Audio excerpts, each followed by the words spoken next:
Hello! Hello, Dr. Teeth. We are so back, indeed. I'm just now realizing I forgot to play some sort of music. So you've just all heard, like, straight silence for... See, now here's the thing, though. Like, what music do I play? Like, I could steal Ethan's. I could do the 2:23 a.m. thing. But I don't know if I want to do that. Let me find... Let me see if I can find something good.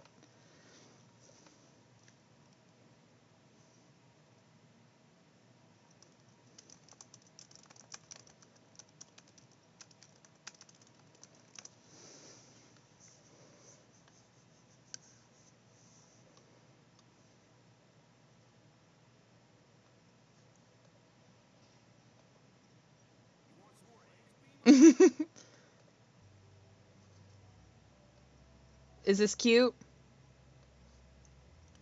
Do we rock with the Adventure Time ambience? Alright. Let me... Oh, Dr. Teeth, you posted the link! Thank you! I appreciate that. This is why you're the mod.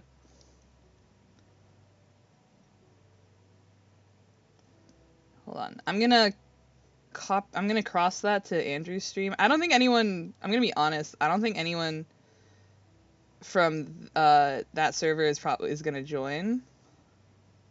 That's not what I wanted to send. Hold on.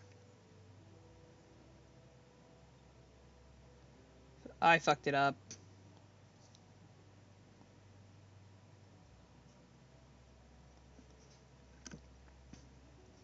Dr. Teeth, are we rocking with the Adventure Time ambience?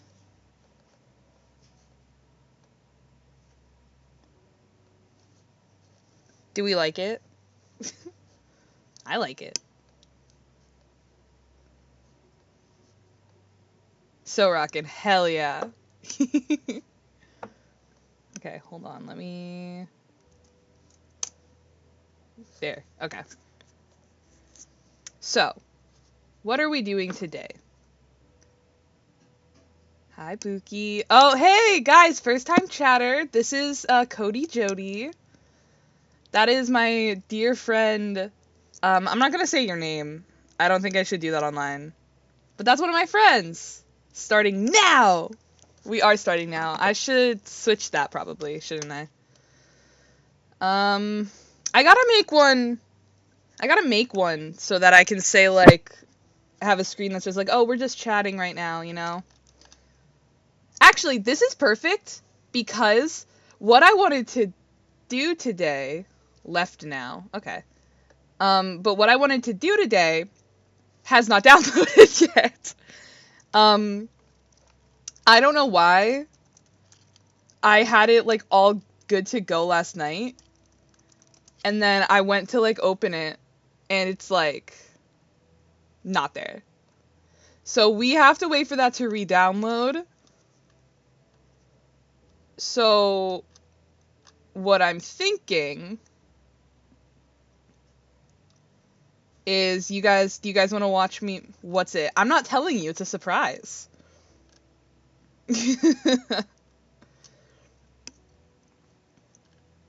But yeah, so do you guys want to watch me make some new cards? Title cards and everything? I think that could be nice. I want to watch you do math. You do not want to watch me do math. I'm saying that for everyone's sake. You do not want to watch me do math. Hold on. I'm gonna open... Wait, maybe? Okay, let's do that. Extract. How is everyone today? I'm a little late. I'm gonna be so honest. I woke up at like 11:48 and I was hungry. So I made the decision to go eat before I, like, went live. And it was good. I had French toast sticks. I had a nice little sandwich. It was nice. I gotta open Stream Manager. I'm watching that Adolescence mini-series right now. First episode is mega slow, so I'm stopping in. Hey, thank you for eating. Yeah, man. Everyone is telling me that. Wait. My thing might have... Never mind, guys. We don't have to wait. Holy shit. Never mind, guys. Sound the alarm. Sound the alarms. Okay. I'm gonna shut this tab. I'm gonna pause the Adventure Time. Worked my abs out last night, and now I feel awful. Yeah, dude. Why would you do that? Okay. We're gonna shut the ambience off, because I'm pretty sure what we're about to do has its own music. Gonna keep Discord open. That can go. Alright, and then I gotta change the title.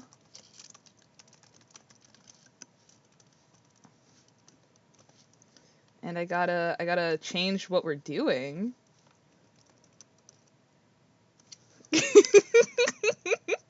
I'm so excited. I'm, like, so excited, actually.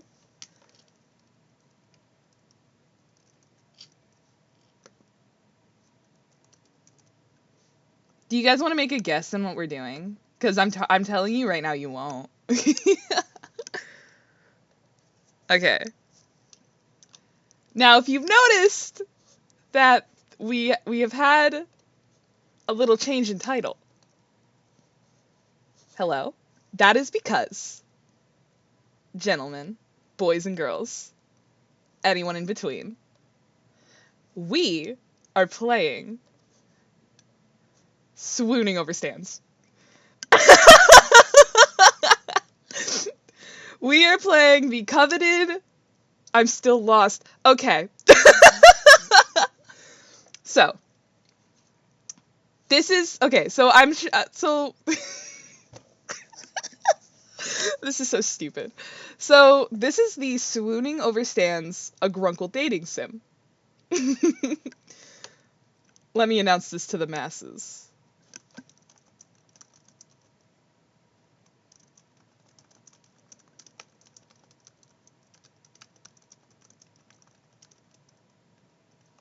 I don't think I got the title right.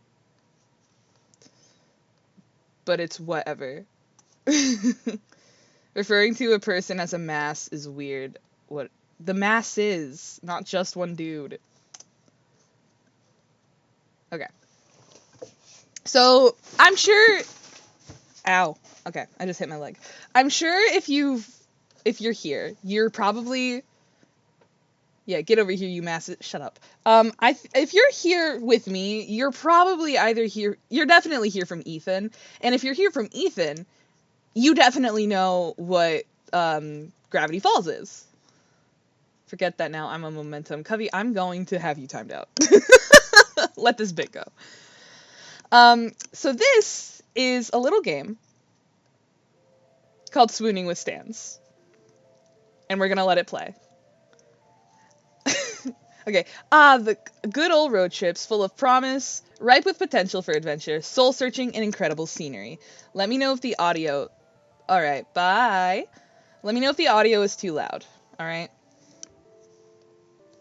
Or at least, that's what you thought before the novelty wore thin.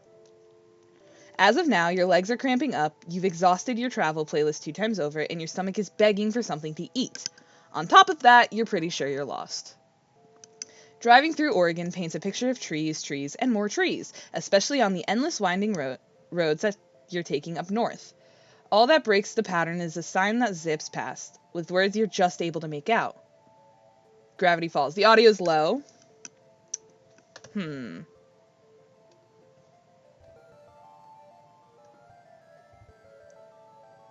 How's that?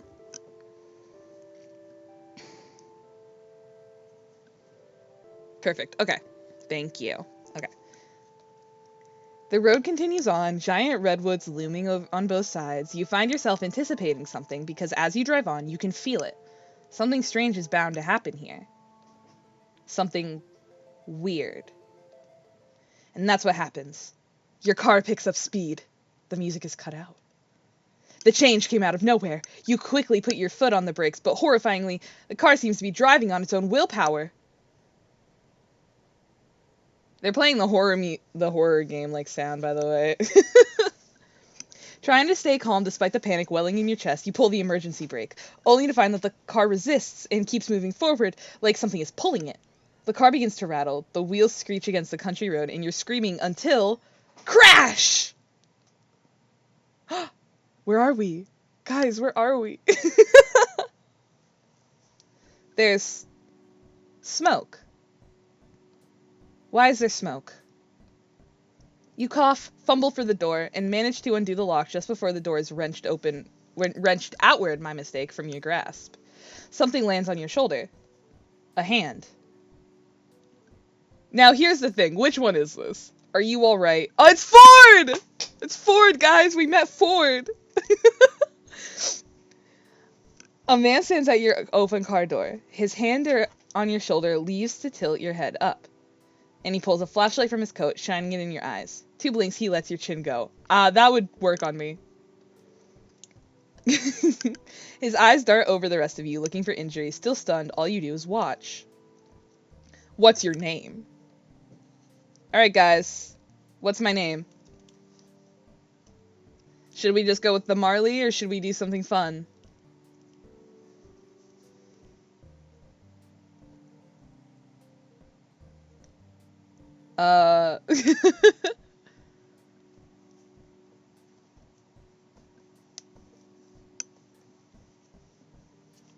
Let's just go Marley. How about that? I think that works. Alright. My pronouns, I use she, her. So that's what we're all going to be using. So, Marley, I'm Stanford Pines. Ford for short. I would shake your hand, but you look shaken up enough it is. Oh, he's hiding his hands. You beautiful man. You seem fine, as far as I can tell, but you shouldn't head back out there anytime soon. Where on earth were you driving in such a hurry? You open your mouth to explain when a voice calls from inside the house. Oh my gosh! Boy, Dexter, this better not be one of your experiments again. I've had this place rebuilt too many times to... Oh my gosh! They dressed him like a slut! I can't say that. I cannot say that. Look, he's wearing his gold chains for old men. Oh no, he's hot! Yeah, dude.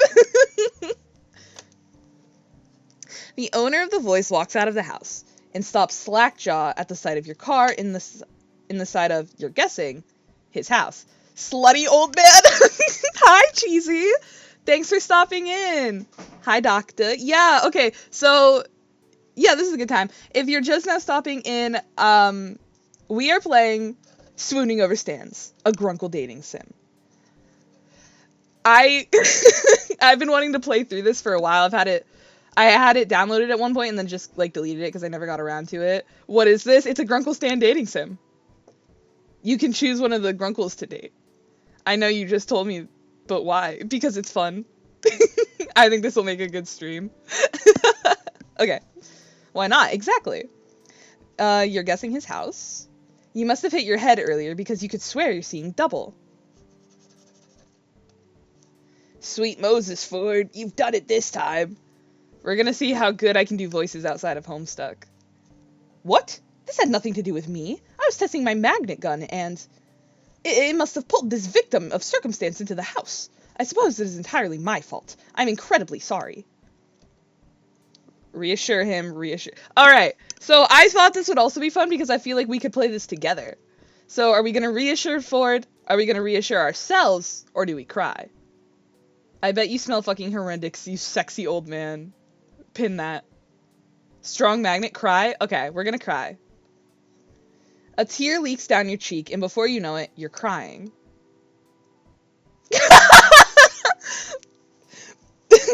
Both men look intensely uncomfortable before reaches out to give you a hesitant pat-pat on the shoulder. Look at his face! Hey, you alright? Sure, there's a dent in the hood from the shack signage, and a crack in the windshield looks like an ominous triangle. Ominous triangle. But I'm sure she'll still run. You try to start up the car. It sputters, but ultimately, nothing happens. You feel like crying again. Oh. Well, let's call a tow truck for this unfortunate soul here and forget. I'll take care of it. He's coming to our rescue. You're right. It is cheaper to tow it yourself. Sixer, get that magnet gun out again. No, Stanley. I'm going to fix this. What? You fix this mess? I pray to God this is canon. It is not. Somebody on Tumblr made this. I figured out a few alien vehicles in my time. Nah, you kidding me? It takes some sort of miracle worker to bring this baby back to life, and this miracle worker is on vacation. What do you think their Grindr profiles look like? I think he sets it up like a business, like a LinkedIn account, and I think he just posts pictures of himself in the worst angles possible, chest hair out. And I think I'd still go for this. Stanley, a moment. They left me. Ford and Stanley turn away and you're left to your thoughts. Who would anticipate a car accident like this in the middle of a road trip? You can take care of the car, but how are you going to get home? They run buses out here, right? So you take a bus out of here and then... Ford clears his throat, shifting a little awkwardly in place. Seems like they finished their talk. Ear hair and nose hair out, and I'd still go for it. Yeah, so real for that, Marley. No, dude, I'm telling you. I'm telling you.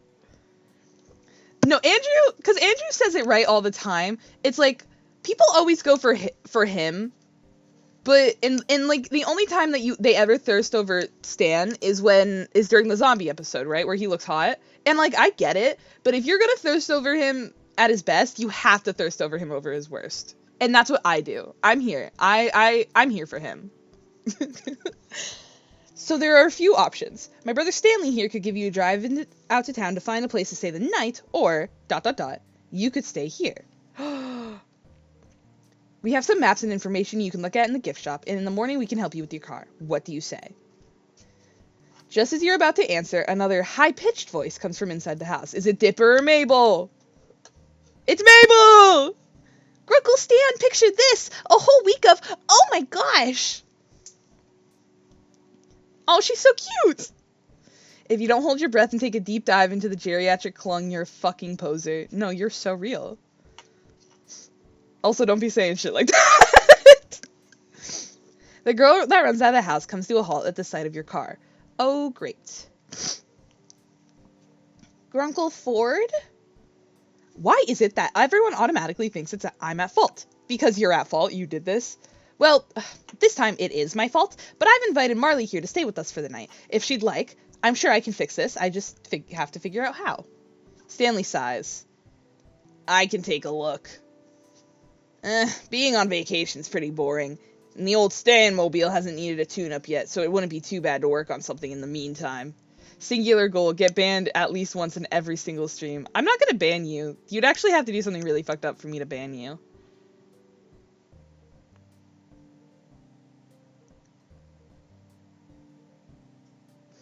Okay.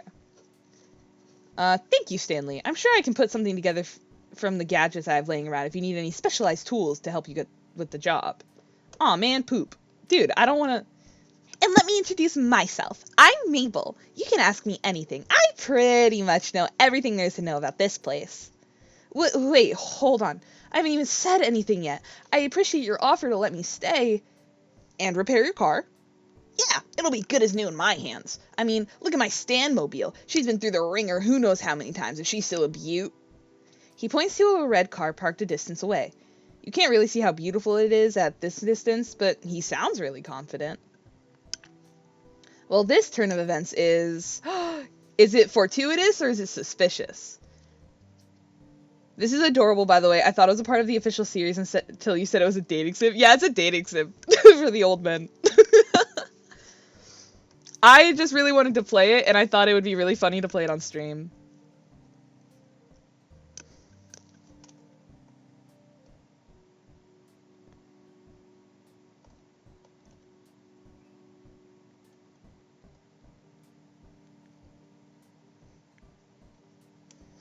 Okay, sorry, I was responding to something. Sus? You think it's suspicious?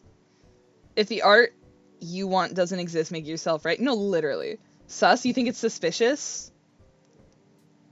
Alright, you're the first one who spoke up. Free repairs? Free lodging? What is this? The setup to a murder? You can see the headline now. Unsuspecting tourist dies a mysterious death in backwater town. Backwater? You don't know where you're talking to, lady.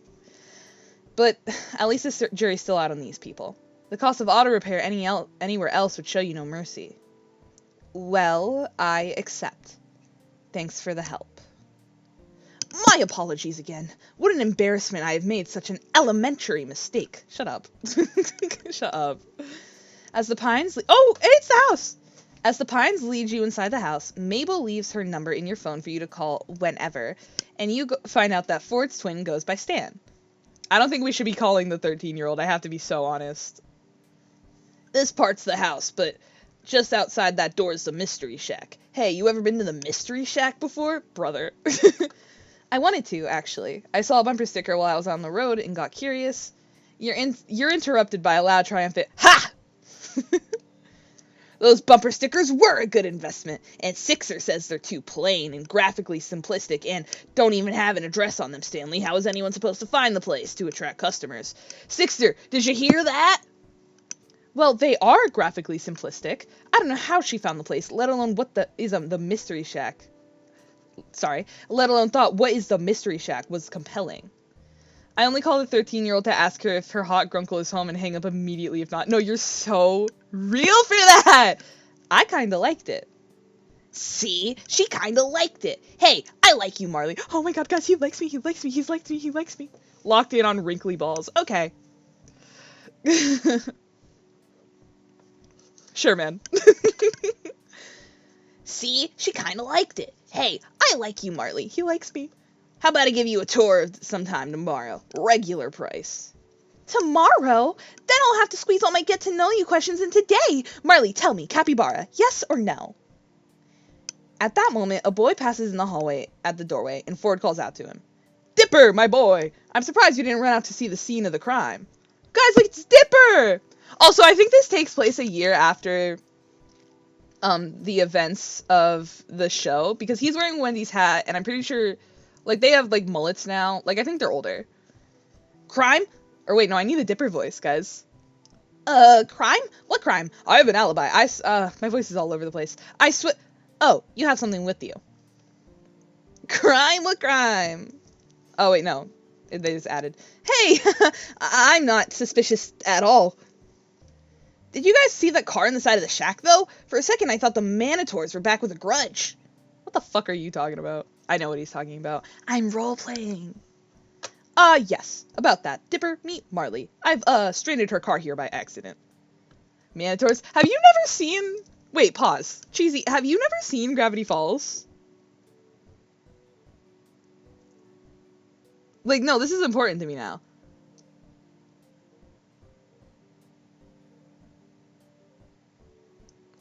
Nope. Oh my gosh. Oh my god. Cheesy. Okay, so the Manitars is an episode where Dipper wants to feel more like a man. So he goes into the woods and he meets these guys. This is Schutzpar. His nipples are fists. And, like, Dipper, like, trains with these guys. Yeah, Dipper versus manliness. And, like, he gets stronger, and I think they kill this guy.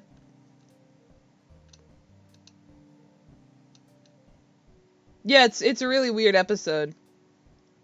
Dipper just hangs out with these, basically naked old men. And no one has an issue with it, I guess. She's staying here for the meantime. Sorry, stranded her car here? You crashed it? See, the only one talking sense. Yeah, the Essen shack fell on it and everything, and the windows are cracked. One window, the windshield. And Marley was lucky to make it out alive. She's fine. Oh, he thinks I'm fine? I'm so jealous, what a waste. No, I get it. In the hot springs with the Minotaurs, I get it. No injuries, thankfully. The magnet gun's rather safe despite never having been tested in a formal setting.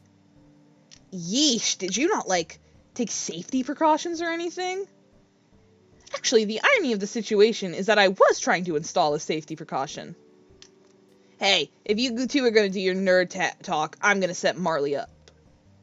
Mabel, sweetie, why don't you show Marley around? Let her stay in the storage room. That's still empty, right? I'll make it empty. I love Mabel. The rest of the day consists of Mabel showing you into the storage room that you'll be staying in, then the kitchen, and the living room, and the hallway, and the bathroom, and pretty much a comprehensive house tour of the mundanities of a regular house. I keep saying words wrong, and it's fine. It's funny. Eventually, you find out what the family is even more excited... Wait, pause. Eventually, you find out the family is even more extended than you knew. The decorative doilies make a lot more sense knowing a grandmother normally lives here, and her grandson, Seuss. Or was it Zeus? Whatever the name, you look forward to meeting him when he comes in for work in the morning. When you go up to the attic, Mabel opens the door to reveal Dipper, no stuck in his book, but you catch him occasionally glancing up at you as he pretends to read. Okay. The next member of the family snorts up at you from Mabel's bed. A rotund pink pid. It's Waddles! Who Mabel declares her best friend and partner in crime, Waddles. The two are a perfect match, right down to the chubby cheeks and boopable noses. The only thing I really know from the show is that there's a whole ass bit with the mini golf that is gold. No, dude, the mini golf episode, so funny. I love the mini golf episode. Waddles. Okay, so you know Waddles, or are you just like doing a little joke? Whatever. In the evening, though you'd still been in disbelief over the state of your car, the family dinner and the after dinner TV marathon you'd been invited to makes it seem like a normal guest rather than a forced circumstance. I need to put Discord on mute. How do I do this?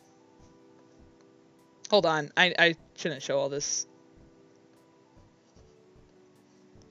I need to put Discord on mute.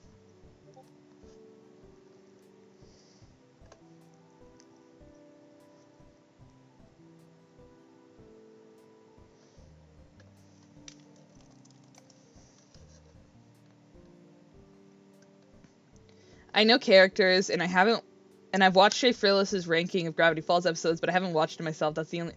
Cheesy, that's insane. Like, I'm so sorry to say. That's crazy, though. How do I mute Discord? Oh, I can mute the tab. Perfect. Perfect. Okay. I like to know what I'm getting into. You don't know what you're getting into. You've never seen the show. Okay, we're back in it. Returning to the storage room Mabel had shown you earlier, you find an air mattress waiting for you, and more pillows and sheet than a summer night warrants. Wow, they put me in a dingy little room. If Toby Determined isn't in this game, I will riot. I actually don't know if he is or not. You wake to the weak glare of sunlight streaming through the small, high window on the wall. You can't remember your room having this kind of feature, or any hotel or motel room for that matter. And then yesterday comes crashing back to you. Crashing, kind of like the car, am I right? Am I right? Okay. I read the plots and endings to any movie I watch unless I have to watch it first. That's insane. No, I'd be so pissed if I was like, oh, me and my friend Cheesecake, we're gonna go watch a movie, and you fucking Googled the ending? Dude, don't piss me off. You glance at the time to see that you've slept into the afternoon. Experiencing the accident yesterday must have tired you out. Well, it's the kitchen. Despite having been assured yesterday evening that you're free to anything in the fridge, you still feel like you're imposing on the Pines family and try preparing as polite a guest breakfast as you can. You wash your dishes in the sink before you leave, and just as you're about to exit the kitchen, you bump into Ford. Yes, from yesterday, of course. Okay, asshole. For a good, solid moment, Ford regards you in awkward silence. Ford clears his throat. I believe Stanley's taking a look at your car outside, if you want to be there for it. You give a nod, and make to leave for real this time when Ford speaks up again. He forgore. And Marley? I'm sorry about the accident.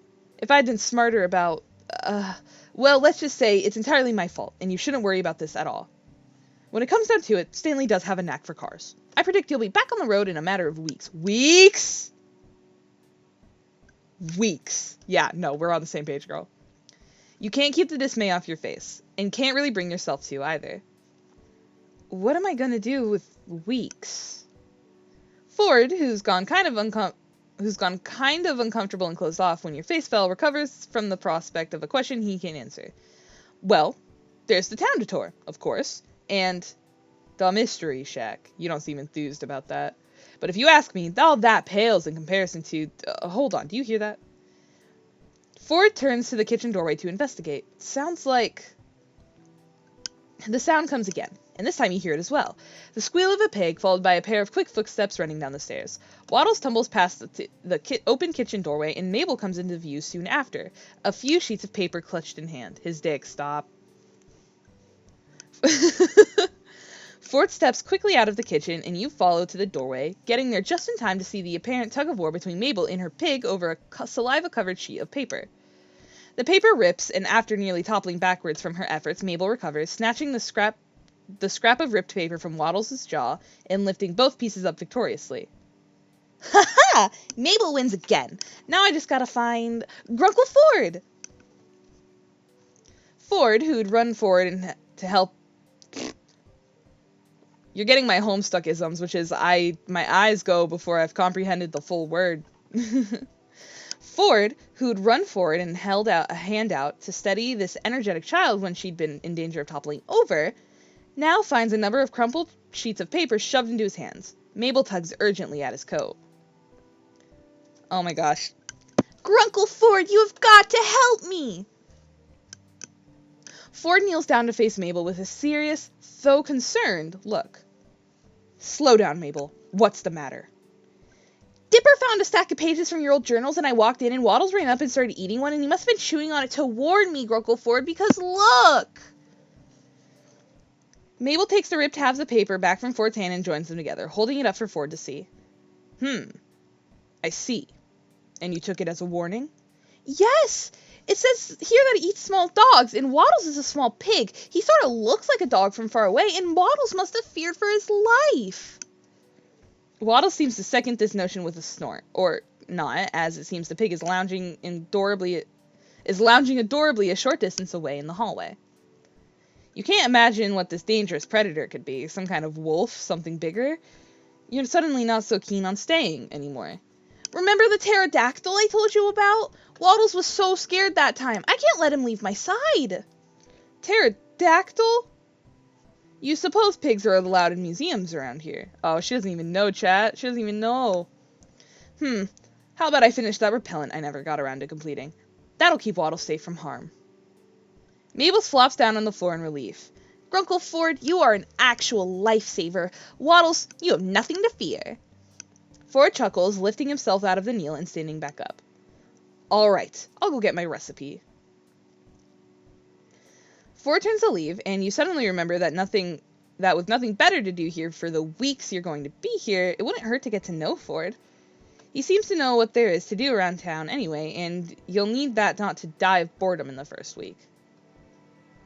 Or, more pressingly, you could go check on your car and see what Stan's made of it so far.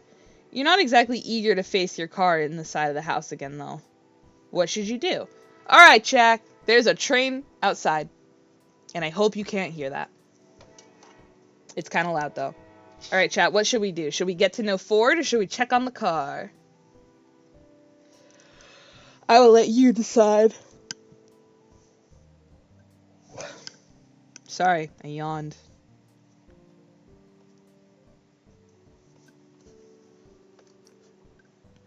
I like this art style. It's really cozy. I like the soft lines and everything. My brain says car, but my heart says dick. So you want to go get to know Ford? Is that what you're telling me? Yeah, okay, we can go get to know Ford. Ford, wait. Need a hand with that recipe? I can handle myself. Okay, asshole. Are you sure you couldn't use a hand? Ford looks away and... I just read ahead. Yes, okay. Ford looks away then, and you follow his averted line of sight to Mabel, who's just mouthed something that you can't quite catch. When she catches you looking her way, Mabel gives you a 100-watt smile, the picture of innocence. Ford rubs the back of his neck. You get it? I get it. I get you. Yes, I suppose I can accept some help. Well, you did crash my car, so.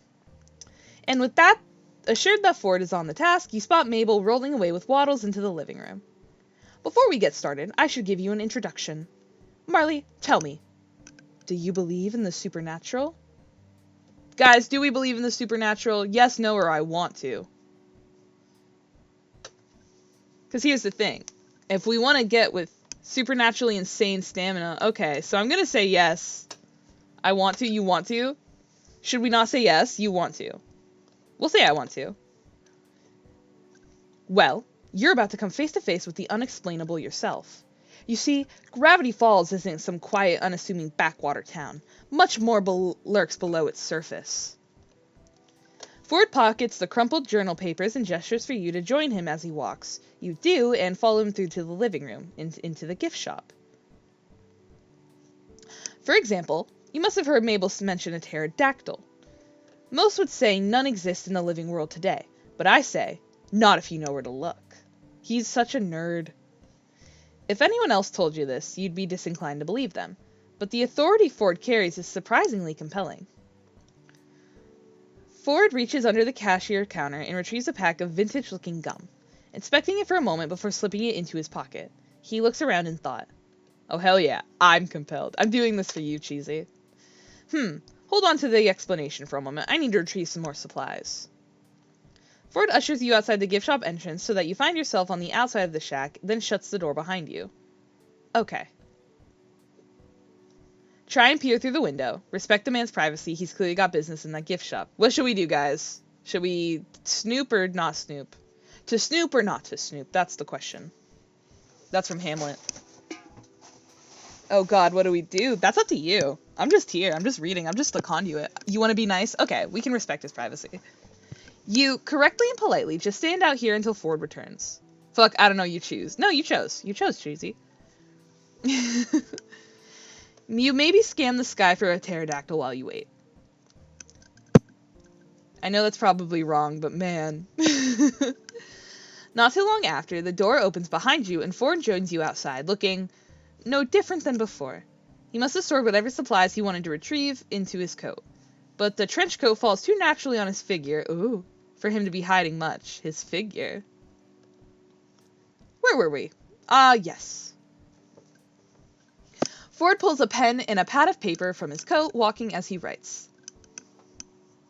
Just as you're about to head out, he stops and smacks a hand to his face. Oh, shoot. 1 second. Ford hurries back into the house, realizing he forgot one important component to this adventure. A butterfly net. Before you get the chance to ask, he strides out ahead of you, obviously in no mind to tell you what it's for quite yet. The pair of you walk past the shack and down a well-worn path into the trees surrounding the house, sunlight peeking between the lines. He double-checks whatever he scribbled onto the paper and tucks it back into one of his quote's seemingly infinite pockets. He stops and turns to you with a definitive nod. My recipe for repellent called for a sprig of lavender, 2 thin slices of ginseng, a drop of bat blood, and a chunk of amber, and a 3.5 milliliters of ink. What are you making, man? He pauses, staring down at the path in thought. Obviously, I already have all those components on hand. Except for the one last ingredient, a single moth's wing. From Mothman itself? What? First of all, Mothman lives in Point Pleasant, West Virginia. So, pause. Mothman, yeah, dude. Want to get a home run in the scary forest old time? Cheesy. I'm going to assume that a home run is some weird sex thing. Because I cannot, I know you too well to think you're talking about baseball. Okay. You can't help it. You gasp. Ford glances at you, and you think you see a hint of a smile before he turns his back to his path and continues along, wind ruffling through his hair. You see, Mothman is the very creature on that page that Waddles seems to fear. Using a piece of itself should ward it away, or at least lead you to believe that Waddles isn't for eating. You've heard of getting to third base and shit, right? No, it's not baseball. Oh. Can I ban you? No, I'm joking. I would have already completed all the repellent years ago if I had managed to collect that wing. Was it too difficult? Oh, I just never got around to it. Besides, Mothman used to come bat at this lamp I had lit out in the backyard. It seemed like such an innocent hobby that I never had the heart to chase it off. But if this brings Mabel and her pig a peace of mind, then the time has come to finish this. Aww. Sunlight filters through the trees, causing dappled shadows across Ford's coat as he leads in front of you. Break the silence? How much further are we walking? What do you know? How do you know so much about this stuff? Wait for him to speak. Alright. Should we complain? Should we ask him about his hyperfixation? Or should we just walk in silence? Mods, crush my skull. Yeah, sure, man.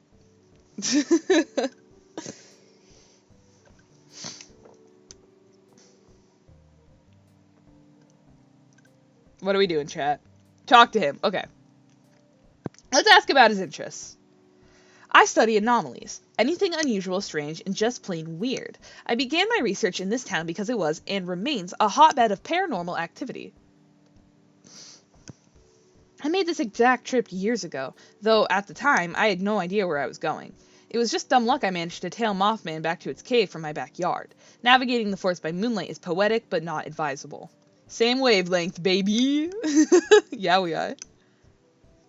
I made plenty of other discoveries as well, from fairies to gnomes to amalgams of creatures who were never meant to cross to... wait. Ford reaches into his pocket and pulls out the slightly crumpled pages Mabel had pushed into his hand earlier, smoothing them out and shuffling through them. Take a look at these. They're more definitive proof than just my word. You accept the pages from him and find that they're scanned pages from some sort of journal, just as you heard Mabel say. Fluid cursive tells of Mothman, beard cubs, scamp fires, and more. Ford gestures to them and explains. I detailed my discoveries in a series of research journals, the remaining pages, at least. I wonder where Stanley was keeping these. Oh, yeah, so, cheesy, some lore stuff, because this takes place after the finale of the show. This guy right here, had 3 journals. And the big bad of the series, Bill Cipher, burned them. To pieces. So, he had a bunch of scanned pages from, a different arc in the series, but, yeah, so they have journals. That's a huge thing. Oh my god, my friend's getting a puppy.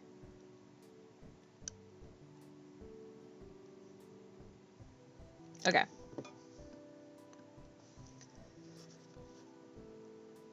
Bill Cipher's the evil triangle twink, right? Yeah, so Bill Cipher... This is Bill Cipher. I don't know, where you got twink from. Actually, I do know where you got twink from, unfortunately. So he burns his critical journals that can protect the humans and other critters from each other. Not even from each other. This is Ford. Ford's journals kind of held the secrets to, Bill. As, a villain and everything. And, kind of explained a lot of the stuff that Bill was like, no, I have to keep that under wraps. Yeah. So he burned them in the season finale. The series finale, not even the season. Okay. I detailed my discoveries. Okay. Oof. Yeah, it was crazy. I remember watching that live on television. Okay. You drew these. Were any of these creatures ever dangerous? You must have gotten up to some pretty crazy stuff back then. Okay, what are we asking?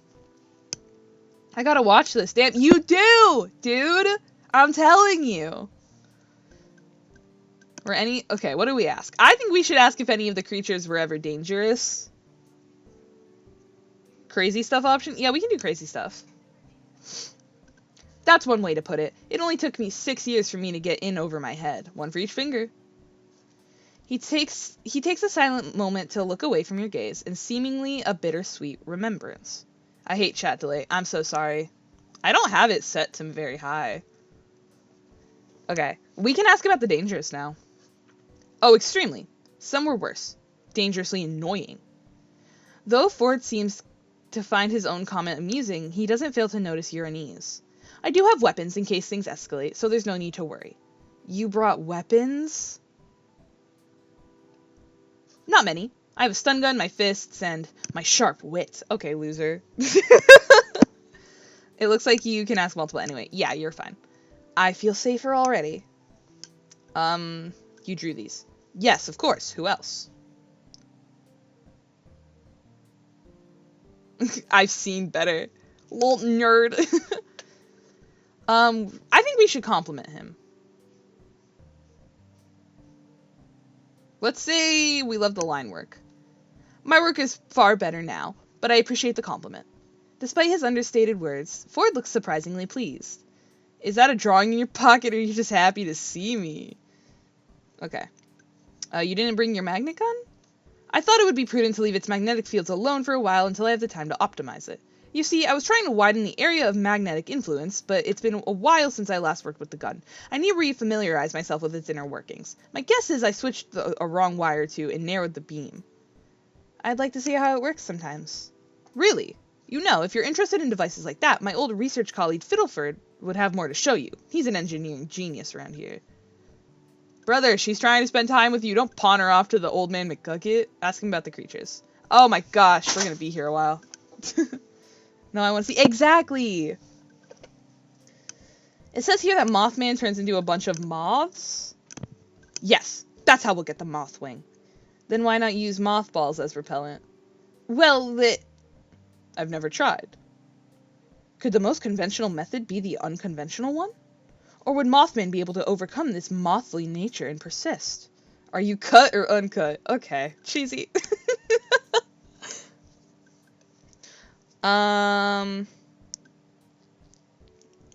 Let's ask the gnomes. I just want to talk to him. Doesn't matter, but I like to know what I'm getting into again, lol. Dude, don't piss me off.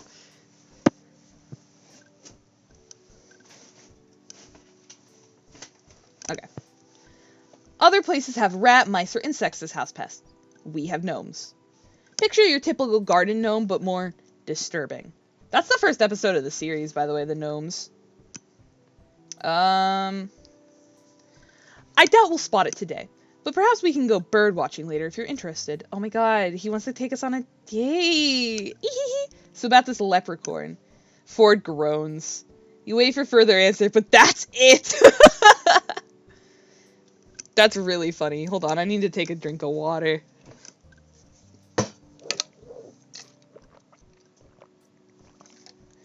Oh my gosh. One thing I really like about the show is that Alex Hirsch kind of gave themselves a lot of options with the journal. Like, a lot of the creatures and stuff that they had in there, it was pretty, like... They could have just gone in any manner of directions, is what I'm saying, and I like that. Floating eyeballs. Sounds disconcerting, doesn't it? I once released them in my house by accident and found my eyeballs at the most unsuspecting places for months. Ew. Tee-heeing and kicking my feet when he describes folklore horror? I'm pinning that. I think that's really funny. Okay. My guests chose not to comment on my choice of house decor. Gravity Falls is home to giant vampire bats. Giant fruit bats, actually. They were among the first to teach me not to judge a creature by its reputation. I only realized they were harmless once I'd been bitten by one. Oh, no, that still sounds pretty bad. It actually healed quite fast. I attributed that to the health kick I was on soon after. Oh. Bats! You mentioned a gremloblin? Ah, a rare specimen that I've since steered clear of when accompanied by others. Though if you want to see one in person, I'm sure it wouldn't hurt to walk into that situation again, for the sake of education. Okay, so we asked him about all the creatures, I think. Here. So now we walk in silence. No, I want to see bats. Fuck the old man. Oh, let's see bats. No, we should see bats. Suddenly, Ford puts an arm out in caution, slowing his pace. You narrowly manage not to collide into him, and take a quick glance around to see nothing. Look! There! You see what looks like a bundled up plaid shirt moving along the forest floor. Wait, is that a beaver's tail? It looks like a platypus. Ah, what are you doing all the way out here? Don't you mean platypus? Ford shakes his head with a grin. I meant what I said. It's a platypus. A platypus. Suck his fingers. Okay. Ford... platypus. Ford moves into a crouch, but stays at a respectable distance, following the small creature. You watch him, and after a moment, mimic his actions. Ford's giving the creature a bright smile, the first of its kind you've seen since leaving Mabel at the shack. You're a cute one, aren't ya? And in one of my favorite patterns, too. Aw. Ford motions you forward a little more, to the distance he's maintaining. If I were to rate the oddities that live in this forest on a scale of least to most annoying, these little guys would get immunity. They have done nothing wrong, and I appreciate them for it. That's gold, to be honest. I guess. As the two of you watch in quiet appreciation, the platypus ambles into the underbrush and vanishes from view. What a cute little guy. I want him to call me a cute little guy. And I mean that. The two of you continue deeper into the forest. Sorry, I dropped something on my desk. Hold on, I gotta pick this bitch up. Okay. I want him to call me something else, but I'm walking the line right now. Cheesy. Cheesy. Whatever you have floating through your little brain right now, stop it. Okay. The two of you continue deeper into the forest. The foliage seems denser now, and you look through the treetops for a glimpse of the sun, which has by now dropped low into the sky. It had already been getting late when you left, but you hadn't thought Mothman would be this far out. I didn't say it, okay? You thought it. You thought it. Almost as though he'd read your mind, Ford answers for you. Mothman is rather reclusive, and, as such, lives deeper within the forest than bolder creatures like the gnomes. Are you alright? Huh? That is, are you tired at all? I should have asked sooner. It's just been a long time since I've traveled with anyone new. Stanley, tends to speak his mind without my asking. Alright, guys, I'm tired. That was a long walk. I'm worried about getting stuck here out night. I'm fine, really. I would say I'm fine. Like, if this was me, I would be like, no, I'm fine. I don't care. But this is not me. This is all of us. So what are we saying, chat? Fine? Yeah, we're fine. I'm glad to hear it. Still, we have some time until sunset, so let's wait here in the meantime. You mentioned traveling with Stan. Is this what you do for fun? Why wait until sunset? I think we should ask why we're waiting until sunset. You'll see. Okay. The moment the sun touches the horizon through the gaps of the treetops, Ford gestures for the two of you to continue. You hadn't noticed, but you'd been resting within a short distance of a small clearing that holds a cylindrical stone marker. The stone marker bears intricate swirls carved into its pattern. Ford reaches into his coat and produces a packet of gum from earlier, opening it and dumping the pieces out into his palm. Gum? Thanks. Unsure of why you came all the way out here to unwrap gum at sunset, you accept a stick. Ford puts the remaining gum in his coat breast pocket. He unwraps the now empty gun packet to reveal that it was holding a small piece of parchment. He unwraps the now empty gum packet to reveal that it was hiding a small piece of parchment folded up to act as lining. Oh, okay. Mysterious old man, spill your secrets. The secrets are held in the balls. Yeah, you get it. He smooths it out against the stone, holding it under the deep orange red light of the sunset. You step closer to look over Ford's shoulder. The parchment holds a detailed drawing of the swirls carved into the stone. Documenting every crack on the surface, as you watch, a golden cursive unfolds itself across the page, seemingly fueled by the sunset's warm light. Ford reads the words as they appear. Such a place the Mothman doth rest, but please do not disturb his nest. If kindness be something thou bereft. Ford lifts the parchment a little higher to prevent his shadow from obscuring the rest of the line. Follow thy nature and turn left.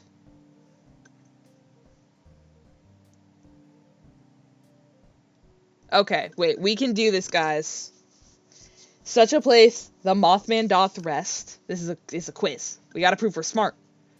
But please do not disturb his nest. If kindness be something thou bereft, follow thy nature and turn left. Okay, so this is where being a literature major comes in handy, because I know that bereft means that you are deprived or lacking something. So if kindness is something that you do not have, turn left. So I think we should turn right. Fuck!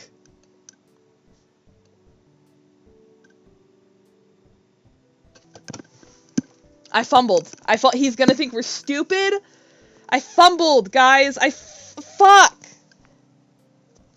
If kindness be something thou bereft, follow thy nature and turn left. If kindness be something... Yeah, I guess that makes sense. I'm just pissed off because I thought I was right. I think so, Marley. We press onward. Okay. Got distracted by the chin dimple. Understandable. Yeah, that's what happened, I swear. Left leads you to a dimly lit cave, which Ford says he remembers well. Except last time he was here, it was pitch black since he arrived in the middle of the night. From the depths, you hear the faint sound of dripping water, echoing off the cave's shrouded walls. You slow as your eyes attempt to adjust to the low light. Somebody just slammed a door and I heard it. Ford pauses in front of you, reaching into his coat for something. Hold on, I have a flashlight in here somewhere. This cave has never received much natural light, you see, and He rummages further and you see a couple dice, a pad of paper from earlier, and a quill.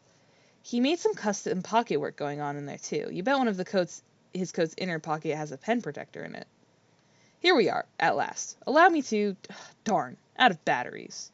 Wait, I think I have one. You pull out your phone and turn on its flashlight. The light is small, but it does the job. Huh, you saved our hides there, Marley. I was about to pull out a matchbook. Guys, we saved our hides. LMG. I really like the music in this too, by the way. It's really nice. With your light guiding the way, you and Ford move further into the cave, which yawns wide around you. It isn't until the sliver of natural light from the entrance disappears that Ford speaks again. It's been years since I've been here. Decades even at this point. But I'll always remember the eye bats as one of my first discoveries when I arrived at Gravity Falls. How did you find them in the first place?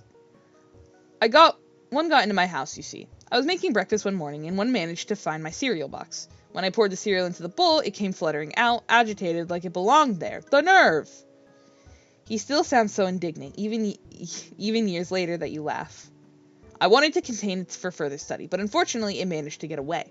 As I thought about it afterwards, its pupil had constricted against the light, unfamiliar of the bright light in my kitchen, so either it's nocturnal or... It lives in the deepest, darkest cave in Gravity Falls. I found them easily after that.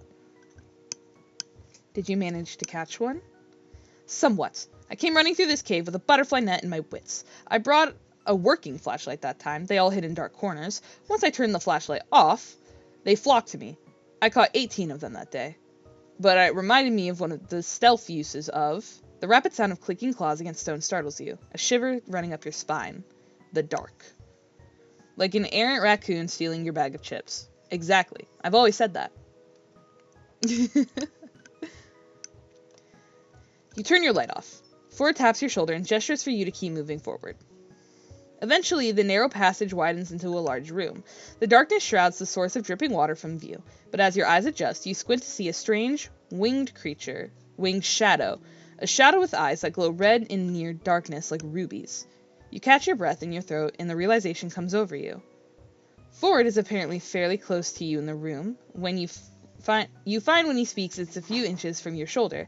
You catch the shadow of his arms swing out like a wide arc, like he's introducing you to... Marley, I'd like for you to meet the Mothman. He whispers. Oh, I didn't whisper. But even in the dark, you see him grinning excitedly at you. Ford looks between you and the Mothman, apparently hoping for a dramatic reaction. Your speechlessness seems to satisfy him. Where's Mothman? Don't worry, it hasn't noticed us yet. Literally, I want to see Mothman. Mythman. You make contact with Mothman, and he pulls up a butterfly net in a large lidded jar. Now where that one came from within his code of mysteries is lost to you. Moths! You're so real. We'll capture one of the 100 moths that comprise it. Wait, I get to touch Mothman? The Mothman? Yeah, we're touching him. Yes, and it turns into 100 black witch moths. It's like is that a real moth type, you think? It's like experiencing a swarm of locusts. Surprising when you're not expecting it. Remember, even just a light touch is enough. Let him be, he never hurt anybody. You're right. You steel yourself, awaiting Ford's signal. He waves a hand to coax you forward, and then it's up to you to decide well, make contact. Mothman. Ooh, music change. Okay, are we gonna run around the back for its blind spot, run straight for it, or approach with stealth? No clue, but I hope. Okay, this one's up to me. Let's approach with stealth. You tiptoe towards the Mothman, trying to remember Ford's comment on the dark and trying to channel your inner stealth skills. Of course, that's the moment your phone decides to start blasting Taking Over Midnight by Anne Sandra. You're confused before remembering that Mabel added her number to your contacts and must have made that her custom ringtone. Let's be chill with him. Mothman turns up the noise and screeches, but before you can barrel into it, the creature explodes into 100 moths, fluttering around you, getting stuck in your shirt and skittering all around your face, surrounding you in mothy hell. Your task accomplished, Ford rushes into the large swarm of moths, waving its butterfly net with a few unsuccessful swipes. He tries swatting the more aggressive ones away, but there are too many. Let's use our phone light. That's smart.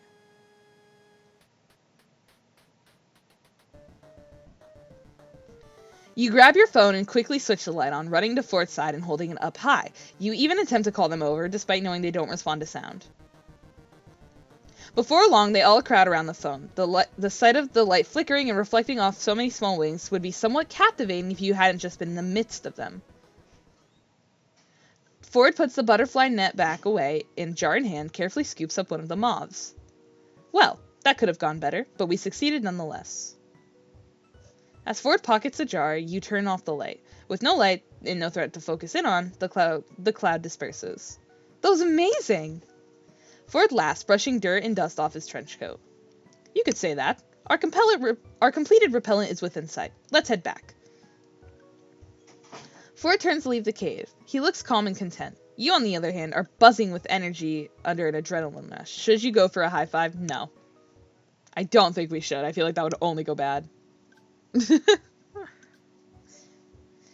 When you and Ford finally reach the cave entrance, you find the forest that you'd left in the dying light is now awash with a silvery glow. The gap between the leaves overhead provides a view of the night sky, along with a string of stars. A few more steps and the Milky Way comes into view, looking as if a tear across the fabric of the sky. Ford would probably miss your hand and then everything would just get really awkward. I was thinking either that or he'd get insecure. Sorry, I yawned. Ford notices you looking. See something? The pterodactyl doesn't usually come out this late, but being a prehistoric creature, its behavior is rather unpredictable. I've gotta go, but have fun and get some Marley. Oh, bye, Cheesy! Thanks for stopping by. I appreciate it. Have a good day. I'll be seeing ya. Okay. I've never actually seen the Milky Way in person before. It looks amazing. Isn't it? It's remarkable what you can see without light pollution from the city. Here on the outskirts of town, you see a good portion of the Milky Way every night. You both stare up at the sky in a comfortable silence for another few moments. The quiet of this forest settles in, along with the distant sound of flowing water, and you find yourself surprisingly glad that Ford had accidentally pulled you here, if this was one of the moments you get to experience. Whoa! That's so cute! Out of the corner of your eye, you swear you see Ford looking at you instead of up, but when you tilt your head back down to his attention is somewhere else.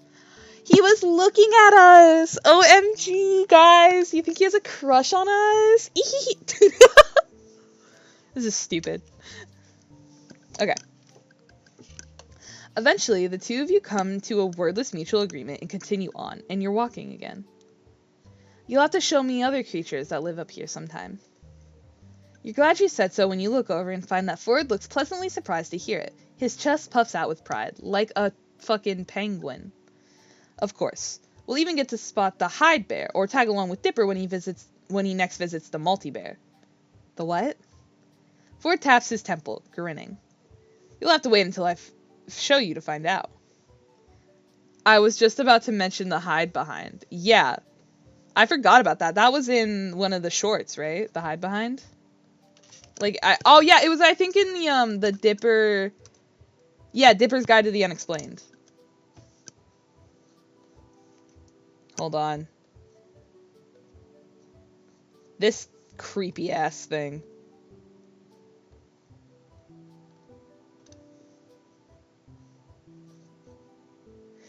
I remember everyone thought that was going to be like a really big plot thing in the show, and then it was not at all. I'm holding you to that. We have some time left before we get back if you're up for another walk.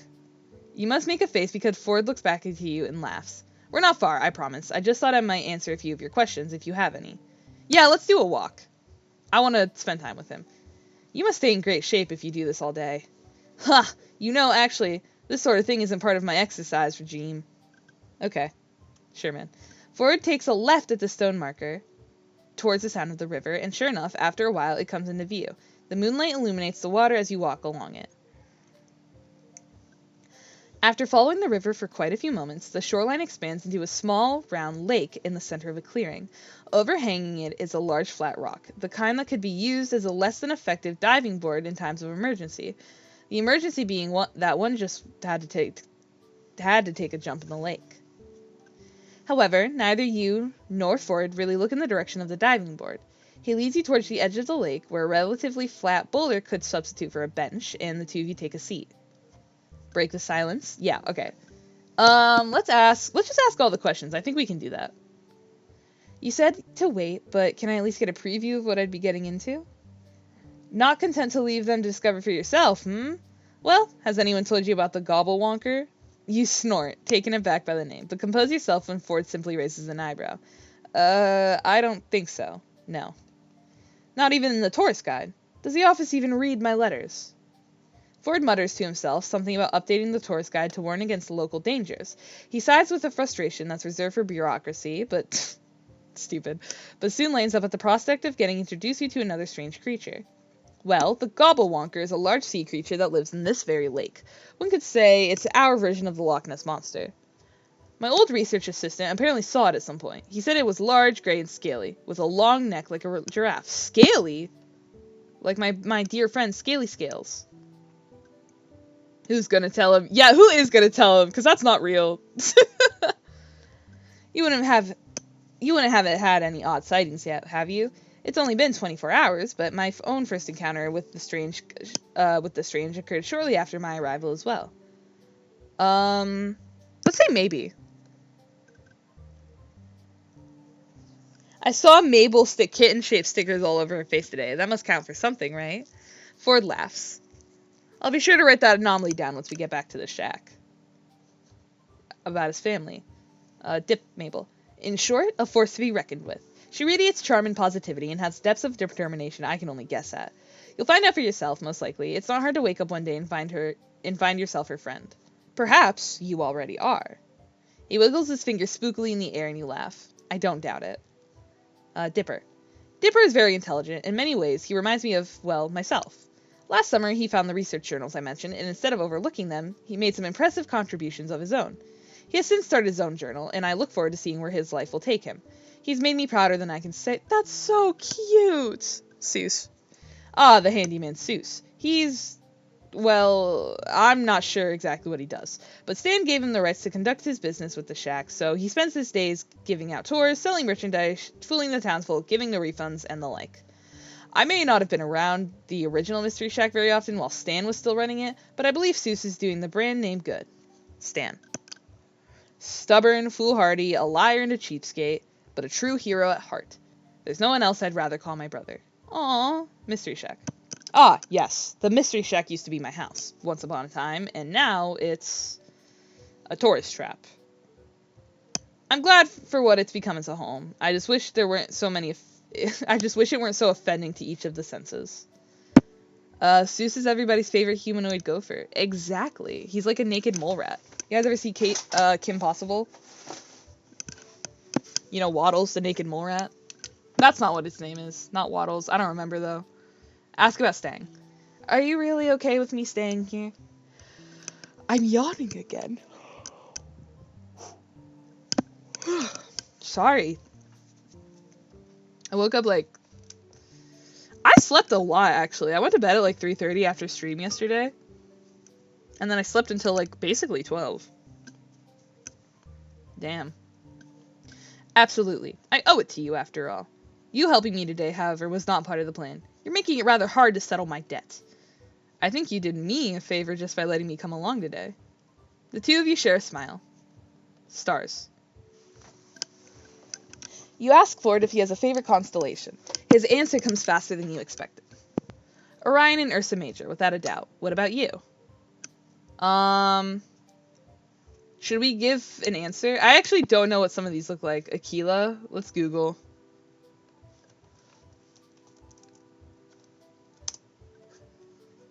What do you look like? Oh. That's cool. I like that. Looks like a pterodactyl. The summer triangle, I think.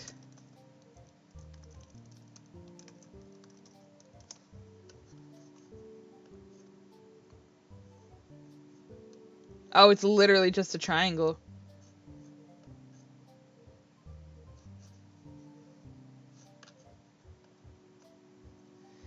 Prominent asterism or star pattern.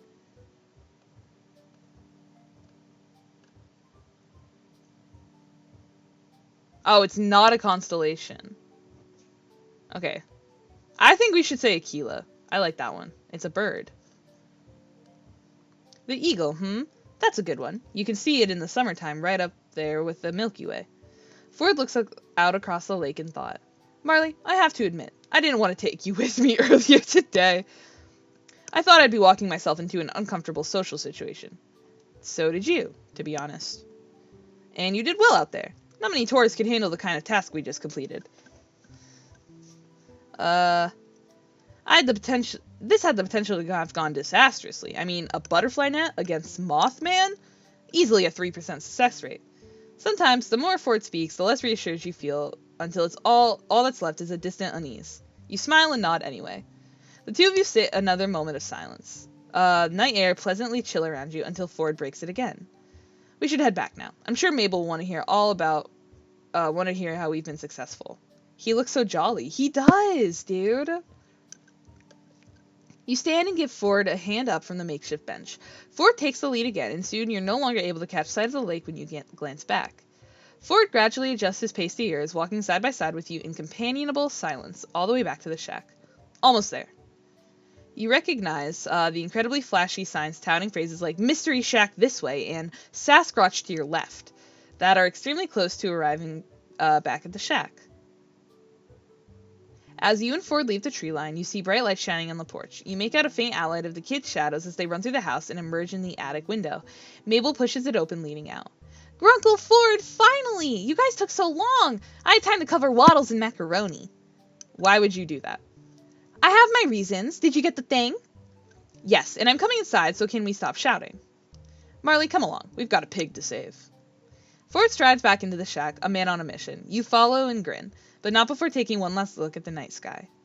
Yeah, maybe your stay won't be too bad after all. Ah, that was so nice. Back inside the shack, the grand conclusion to your expedition to the Mothman's cave is spritzing Mabel's pig with newly finished deterrent until the poor piglet reeks of lavender. You see Mabel and Dipper head up to bed looking sleepier than usual as a result. Something about lavender is so soothing to the senses that you crash out fairly soon afterwards, face first into your makeshift bed. Whoa! Huh, this looks like it's actually working out. Call the caterers, I hear wedding bells. Love meter! Guys, look at our love meter! Holy shit! So, are we working towards Ford then, or should we try to work towards Stan? I think we should go to Ford. Like, Cheesy kind of wanted to, and we're already kind of on that path. Yeah, okay. You wake up to a loud crash downstairs. Not entirely uncommon in this house, but you're quickly finding out it's still disconcerting. What did I drop? Oh. More clatters and thumps lead you to the kitchen, where Mabel teeters on a short stepladder in front of the pantry. Standing on her tiptoes, she reaches as high as she can for a small yellow box on the top shelf. Pancake mix. Without a word, you go to her side and pluck the box from the shelf for her, placing it onto her outstretched hand. Oh, Marley, thank you. Grunkle Stan put it on the top shelf for some reason, but I want to, no, need some Mabel cakes. It's a breakfast emergency. She waggles her free fingers in your face and you can't help but laugh. You can tell the house becomes more alive when this kid's around. Want to help me make up? We only need chocolate milk, coffee, pink food coloring, and a pot of goldos to make this breakfast dream a breakfast reality. She's so silly. She is. As delicious as that sounds, you're inclined to ask where the coffee comes into the mix when you realize the house is suspiciously quiet. Mabel, where is everybody? Oh, Grunkle Stan needed stuff for your car, so he went to get mechie techie stuff for that. I think Grunkle Ford's somewhere. He heard the abominable bro man was trying to steal soda from campers, so he went to help them out. Yep, that's where he went. Totally knew that. So, they left you guys to make breakfast on your own? You don't know the family well enough to know... You don't know the family well enough yet to know this is commonplace. So the idea of leaving two teenagers alone to fend for themselves seems fine, if one of the teenagers wasn't Mabel, anyway.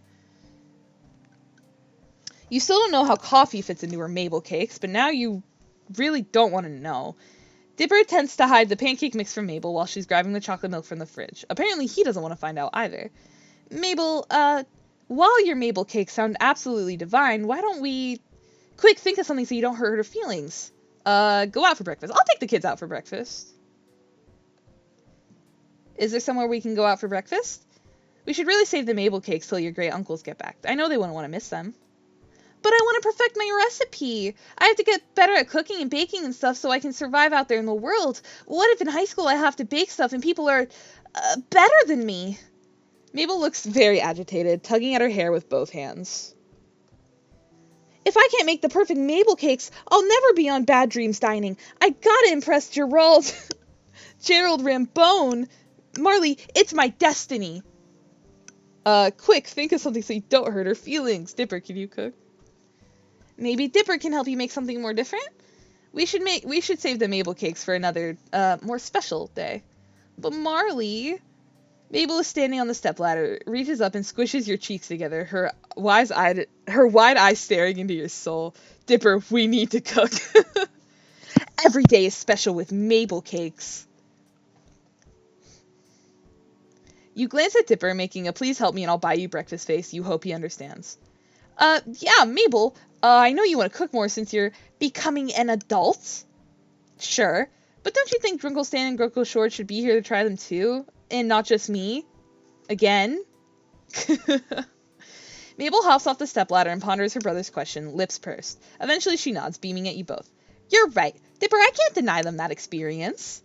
You give Dipper a thankful smile over Mabel's head as she puts the ingredients back on the refrigerator. He grins at you, rubbing the back of his neck. You wonder if he got that from one of his grunkles.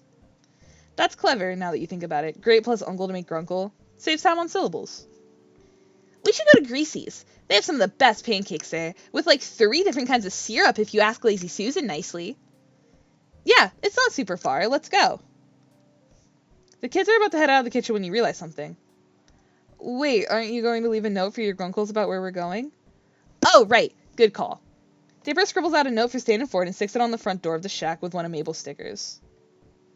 The kids lead the way towards town, explaining various landmarks and the wild and wonderful stories attached to them along the way. This is where we saw those 2 ghosty old people in a convenience store. Strange, but you nod regardless. Maybe she just meant that they were so old they looked like ghosts. Though, after what you've heard about Gravity Falls already, you could believe they were real ghosts. Dipper points out the diner in the distance, a log-shaped building atop a train cart, and the 3 of you head inside. You soon realize that the kids know just about everyone in this town. Several people, young and old, wave at them as the 3 of you find a table. You get the feeling that they're almost famous in Gravity Falls, though you're not entirely sure why. They're pretty cute, though. Mabel blows a paper wrapper over Straw Dipper's face, and he retaliates by swatting her with a laminated menu. An elderly woman in pastel pink waitress dress comes up to the table, and you catch the name on her tag, Susan. Hiya, kids, and stranger. What can I get for you? That's my Lazy Susan voice, and we all have to be okay with it. Pancakes, all 3 serves for me, please, Lady Susan. Same for me, actually. Lazy Susan turns to you, notepad in hand. What will you get? Guys, what should we get? Pancakes, waffles, or scrambled eggs and bacon? I'm gonna be honest, when it comes to breakfast, I'm not a very sweet person. I prefer, like, savory. Yeah, I prefer, like, eggs and bacon. Coming right up, sweetie. Lazy Susan winks with her good eye, of course, and heads to the back of the diner. The wait for your food to arrive feels longer than most, mainly due to Dipper and Mabel using the time to interrogate you. At first, it's somewhat intimidating. You literally crashed into their house and started hanging out with their great uncles, so they have a lot of questions. Once the irrational fear of two 13-year-olds fades out, you recognize their interview for what it really is. They care about their grunkles. If you do start hanging out with them more, they want to know as much about you as possible. Mabel's questions are somewhat nonsensical. So, if you were stranded on a desert island with no boat, no cheating, what would you take with you? Well, Dippers are more calculated and careful.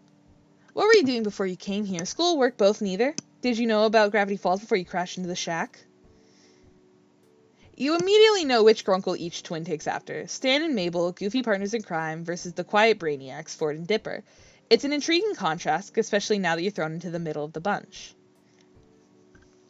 But as the twins race to see which syrup bottle drips into their mouths the fastest, Dipper's blueberry syrup beats Mabel's classic maple by half a millisecond, you swear on it, you know that these kids do a lot more for their great uncles than just be cute counterparts. And here we go. Enjoy, kiddos. Let me know if you need anything else. Lazy Soothing gives out the respective plates, and the kids go quiet, shoveling down their food like they've never been fed before. Between mouthfuls, you get a few more questions about yourself and your theories on aliens versus which member of M Synchronized was your favorite. M Synchronized, so like in sync. But the table is near silent as the three of you eat. That is, until Mabel speaks up through a mouthful of pancake. So, Marley, in a totally made-up situation, you had to pick who your favorite was. Who'd you pick? I read that wrong. Hold on. So, Marley, in a totally made-up and not real situation, you had to pick who your favorite was. Who'd you pick? Grunkle Stan or Grunkle Ford?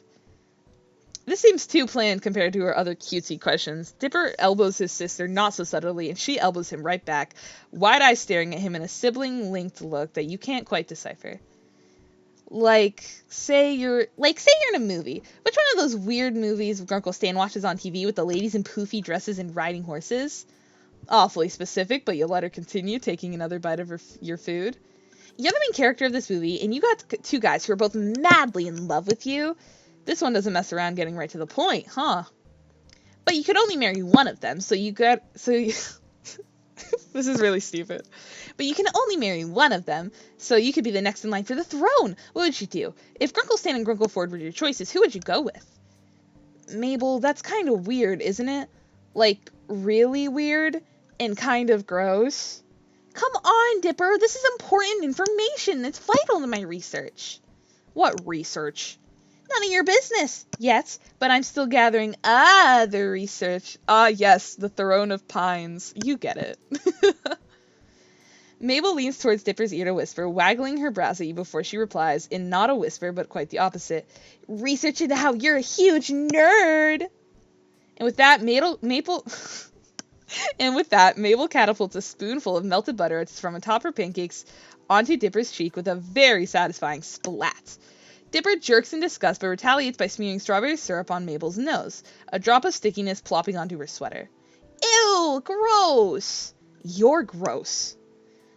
There is no vitriol between the twins, but a lot of giggles and a few more various food missiles. Eventually, syrup streaks Mabel's cheekbones and some of her hair, and Dipper has a small piece of pancake stuck to his face.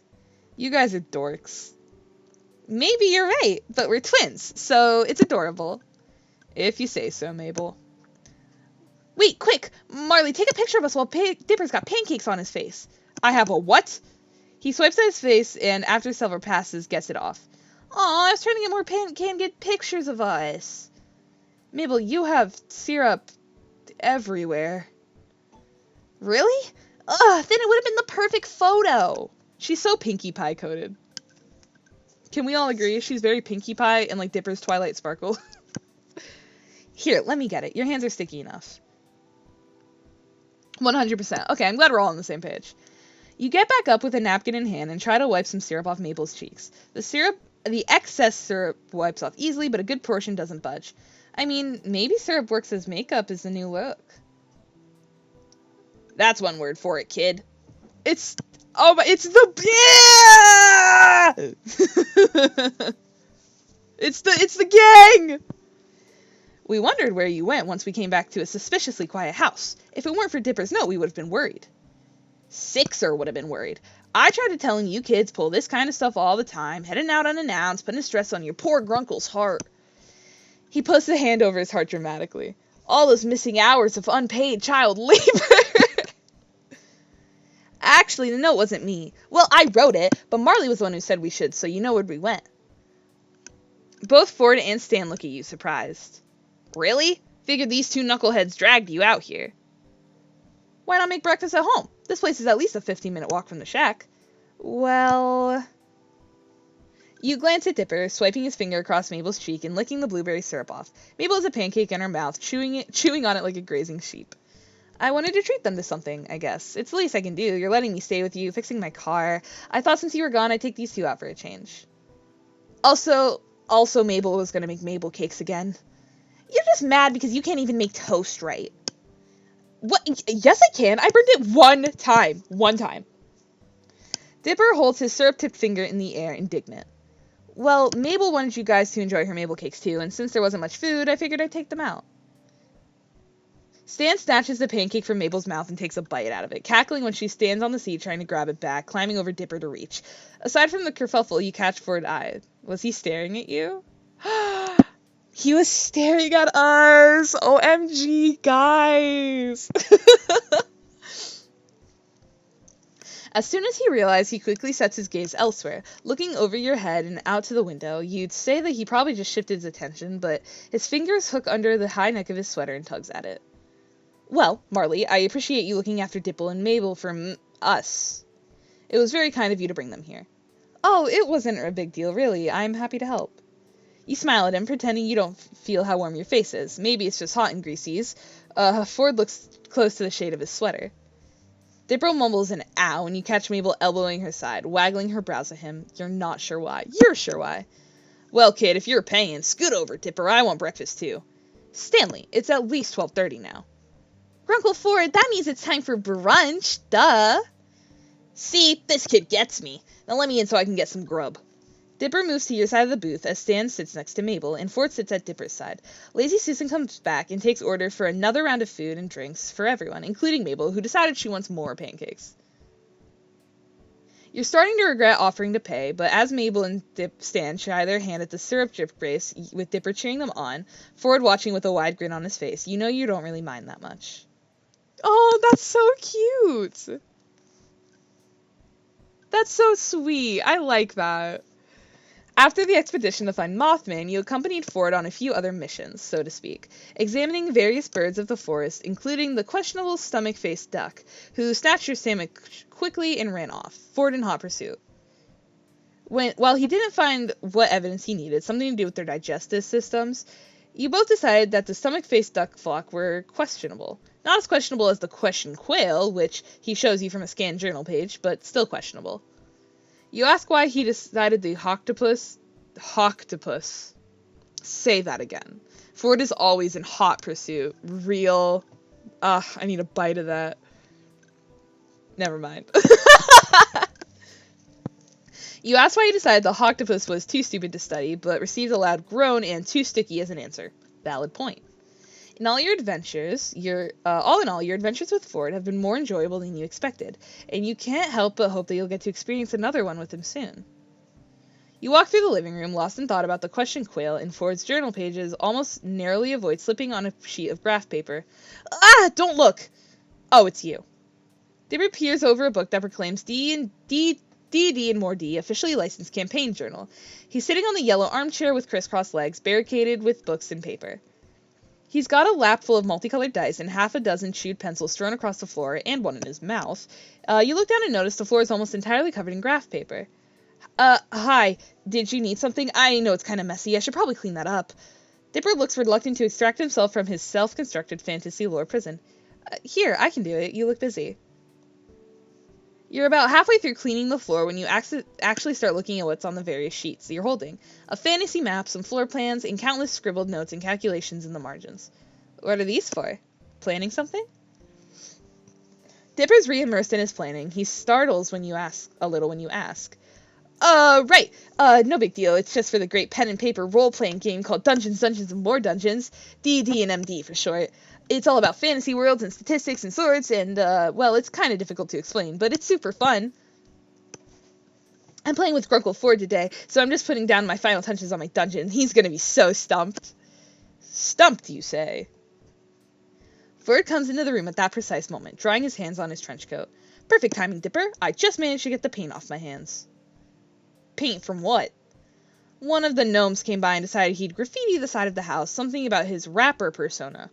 Yeesh. Yes, I don't think Jay Gnomesy is going to be anywhere in the music business. In any event, I see you've been hard at work. Are you ready for our game? Yes, and... Oh, Marley, I can take those now. Thanks for the help. Ford looks like he's just noticed you standing there for the first time since he entered the room. Marley, glad to see you weren't too shaken up by our adventure yesterday. You grin and hand Dipper a tall stack of papers, catching a glimpse at the stats for a knock-knock skull. Well, I made it back in one piece, right? One piece? Say that again. That's the spirit. Though 90% of the piece would have been too good, too. You know, you never realize how little a difference 10% makes until you lose it. So how was Mothman? Shaken up, all in the name of research, though. I've seen it lose a few moths and come back the next week as good as new, a process akin to cycling out dead cells. I would say we just expedited that process. No moral issues there. I don't know if that's true. Well, Marley, the game calls, and I must answer. Stanley's about if you're looking for him, though, well, if he wanted to join our game, I certainly wouldn't object. It can promise a fun afternoon.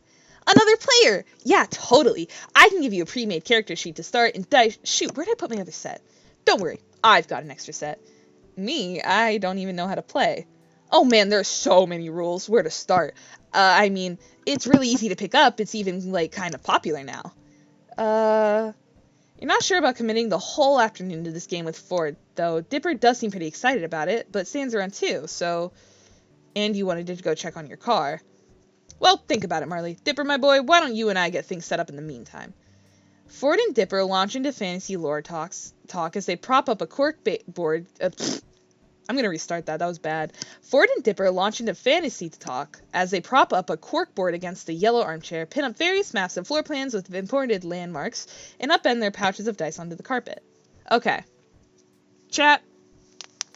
Should we keep kind of getting cozy with Ford, or should we go get some time in with Stan?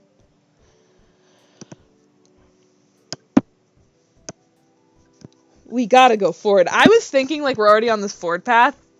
I think we gotta go with Ford. Also, I want to hang out with Dipper. He's my favorite of the two twins. Great. Oh, shoot. Did you look at the plans earlier? Those were for the Dungeon Master's eyes only. If I'd known you were going to join us. Should I yank his chain, or should I comfort him? Yank his chain or comfort him, chat?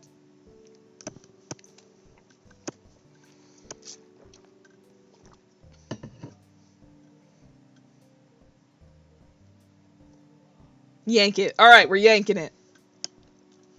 Ha ha, very funny. Or, do you, Grunkle Ford, do you think she...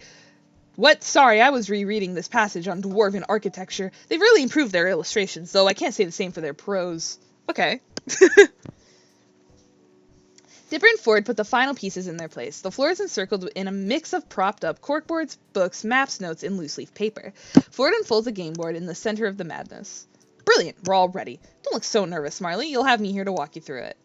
Ford sits down next to the game board. He pats a piece of carpet next to him, inviting you to sit, and you do. Dipper sits across from you on the other side of the game board. He unfolds an illustrated piece of cardboard, propping it up in front of him. He notices your questioning gaze on it and looks back at you. Oh, yeah, this is the Dungeon Master's screen. It's here to protect my secrets.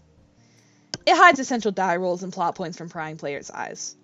Grunkle Ford's tried to look ahead once or twice and spoil the narrative twist, and you were the only player. I'm just making sure my dungeon mastering apprentice stays on his toes. You can never be too vigilant. Dipper gathers up his dice in a pile next to the DM screen, ready to roll when needed. Now, I mentioned an extra set of dice, didn't I? Dice are an important, though by no means essential, component of gameplay. No adventurer should leave their house without a set. I keep mine in this souvenir velvet dice bag from a Dimension local game store. Yes. Ford retrieves a dark drawstring bag from his coat and empties it onto the floor, where dice of all different shapes and sizes come tumbling out. And now for yours. Ford pulls another matching drawstring bag from the depths of his coat. They were having a buy one get one discount. Go ahead, take a look. These will be yours for the session. You pour the dice onto the carpet as well, metallic gold with numbers embossed in black. Fancy. Well, I didn't have enough left to make them from solid gold. I was able to electroplate a set for fun. Great Uncle Ford, you electroplated those dice? They're so nice. That didn't mean to rhyme. Maybe you should be the one with the rapping career, not Jay Gnomesy. Ford and Dipper laugh. Yeah, maybe not. But anyway, let me reintroduce our characters. Dipper clears his throat, settling into the Dungeon Master persona. When we last left our heroes, Miv the Meddling, trapped in a great elven wizard Vernon, and the halfling fighter Tyros in... That could be a troll name, 6 letters. In a dungeon filled to the brim with puzzles, riddles, and brain teasers. To reach Miv and end his journey once and for all, they'll have to brave the dungeon's mysteries and escape with their lives intact. Dipper sets 2 figurines side by side on the game board. One is an imposing figure in flowing robes, and the other is a much shorter version in comparison, but posed with a will to prove himself. You suppose the former is Varen and the latter is Tyros. But what would our 2 heroes find in the room of the dungeon but a potential ally, just as trapped as they are, who will join them in their quest for freedom? Dipper places 3 figurines on the carpet, just off to the side of the game board. And you get to choose your character now, Marley. Their start is with pre-made templates, so they're good for short notice editions like this. Choose your character. Alright guys, should we be a bard, a fighter, or an orc? A human, a dwarf, or an orc rogue, sorry. I kind of like the idea of being a bard. But I also think it would be cool if we were like a rogue. Bards are pretty silly. Yeah, let's go bard. Bards use invigorating song to encourage their allies, or the blow of their insults to damage their enemies. I kind of reevaluated my stance on bards lately. You'll come in handy if we encounter any undead. Will we? Maybe. Hey, stop trying to play ahead. Be a human bard. Should we be the bard? Should we look at the other options? I think we should be the bard. We're gonna be the bard. Dipper moves your figurine onto the board besides Varen and Tyros. Alright, what's their name gonna be? Alex. Short for Alexandrios. Alexandrios. You heard Ford trying to say Alexandrios. I can't say it either. You heard Ford trying to say Alexandrios under his breath a few times. I'll just call him Alex. Here's your character sheet. It's got all the info on it. Whoa, wait, hold on. Guys, we get stats! Oh my gosh. Okay, so this is us. Honestly, we're pretty good, all things considered. Like, this is a pretty balanced character. If our lowest thing is wisdom, I think we're good. Especially if our intelligence and our strength is as high as it is. The elven wizard. Whoa. I think we have the most balanced character, I gotta be honest. Oh, we have a loot, we have 5 candles, 2 costumes, a water skin, a disguise kit, rations, a mystic amulet, an hourglass, a jade mention is twitch.tv/gnarly collector pendants and golden bell flower. Okay. Ahem. Our heroes encounter Alexandrios, Alex for short, in the first room of the dungeon. Alex, what's your deal with our main villain, Miv the Meddling? Okay, let's look at our attributes. I'm not gonna say the Ford helped me. I think that's lame. And let's get some backstory. Like, if we're gonna play, let's get into it, alright? Miv murdered my family, and now I seek revenge. Miv promised me eternal glory, but left a dagger in my back instead. Let's do that one. Alex explained how she struck Miv's ire, and in turn, Tyros shares that Miv once bested him in a duel, an embarrassment because Miv is a sorcerer, and sorcerers aren't known for their physical combat skills. In Tyros' defense, he was still young at the time. But none of this matters because to finally face down Miv, they must escape. Whoa, wait. We're actually playing. Holy shit, I didn't know this. This is awesome. Look at this. You got Bill. Oh my gosh, look at the stained glass. Bill and Stan. Dipper, Mabel, Alien, Stan, Mabel. Hold on. Ford. This looks awesome, dude. Proceed with caution, homies. Okay. Okay. Behind you is a plain door. On the far wall of the room is a set of red doors, and to the left and right are old stained glass windows with weirdly familiar motifs on them. Having woken up here with no recollection of getting here at all, you have no way of knowing which door you came in, should go out of, or what direction you should head in at all. And now you guys decide what you want to do. You might want to look around first. And by that, of course, we mean rolling a die to see if we notice anything. The outcome of nearly every substantial choice we make is tied to the roll of a dice. I'll let you choose what to do here, Marley. Then okay. I think we should take a look around. Before we smash a window or go through the doors, I think we should try and take a look around. Ford shows you what to roll for the investigation check, and Dipper flips through his notebook, ready to tell you what you see. Huh, nice roll. Tacked onto one of the walls is a note that reads, "Proceed with caution, homies." Tyros pockets the note, and in the distance you hear a faint sound of rushing water. What do you do next? What's the state of the door behind us?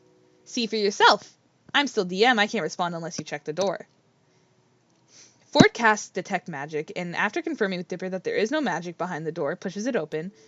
The three of you leave through the door. Nice. You're leaving already? We didn't even smash a window. Damn.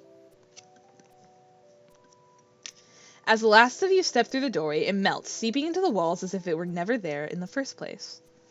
Guess we're not going back that way. The chandelier overhead ignites, casting the room in a warm orange glow, revealing an impressive door on the far wall. In front of it is a large cloth-covered lump. Take a look around. You roll for investigation, just like earlier. You approach the door to inspect it. As your footsteps grow near, the lump shifts, rising to reveal what is in fact a goblin. The goblin stands to attention and tries to pretend it was never asleep. Travelers, I notice thee and demand you answer these riddles 3. That's my goblin voice. My intelligence is pretty high. We can answer the riddles. The goblin reaches into his pocket. Oh, wait, no. The goblin reaches into his pocket, pulling out a crumpled piece of paper that he unfolds with care. What has 88 keys but can't open a single door? Piano. I've heard this one before. It's a piano, right? Next, what kind of keys cannot open doors? What kind of keys cannot open doors? Piano keys. Right? A lackey? And finally, what is the first thing you did on your adventure? Look around. The door is now open to you. Fabulous, homies. Guys, we're so smart. We got that immediately. Let's fucking go. The goblin steps aside and lets you go through the doorway. And with that, you've cleared my goblin puzzle. Well, a fourth of them anyway. It could have gone in so many other ways. Dipper then beams, and you follow his line of sight to realize it's because Ford just gave Dipper an encouraging smile of his own. As soon as you enter this next room, the wall melds over the doorway, sealing you in. Glancing around, the far wall of the room seems to be of a different material and color than the rest, though it could just be the lighting. To the left, you see a row of orbs affixed to the wall. Inspect. We got to inspect, right? Yeah. Okay. After inspecting and interacting with the orbs for a few minutes, you come to realize a few things. There are 26 orbs. You can touch them to make them glow. You can only touch 6 of the orbs at a time, and once 7 are touched, all orbs fade to their original color. Each orb is labeled with integers that can run consecutively from 1 to 26, starting with the leftmost orb. Looks like we need a password for this one, Marley. If the puzzle is fair, it would be a word that we've already been introduced to. One that stands out. You think back to that first room. When Tyros pocketed the note from the first room of the dungeon, what was that word again? What?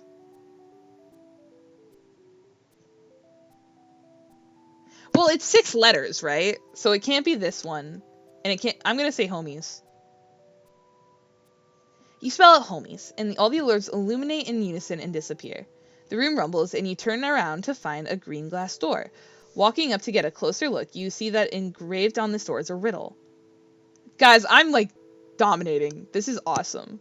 The door reads, if you go into the green glass door, you can bring a ball, but not a bat. You can bring a book, but you can't bring a novel.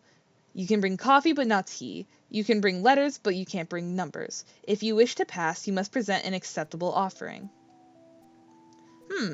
Interesting, Dipper. Let's think. A ball, not a bat. I think I understand. Marley, what could you bring through the door? Wait, hold on. Let me look at my inventory. Okay. You can bring a ball, not a bat. A book, not a novel. Coffee, but not tea. Letters, but not numbers. Wait. Wait. Okay, ball, not a bat. Chat, what are we thinking? What are we thinking?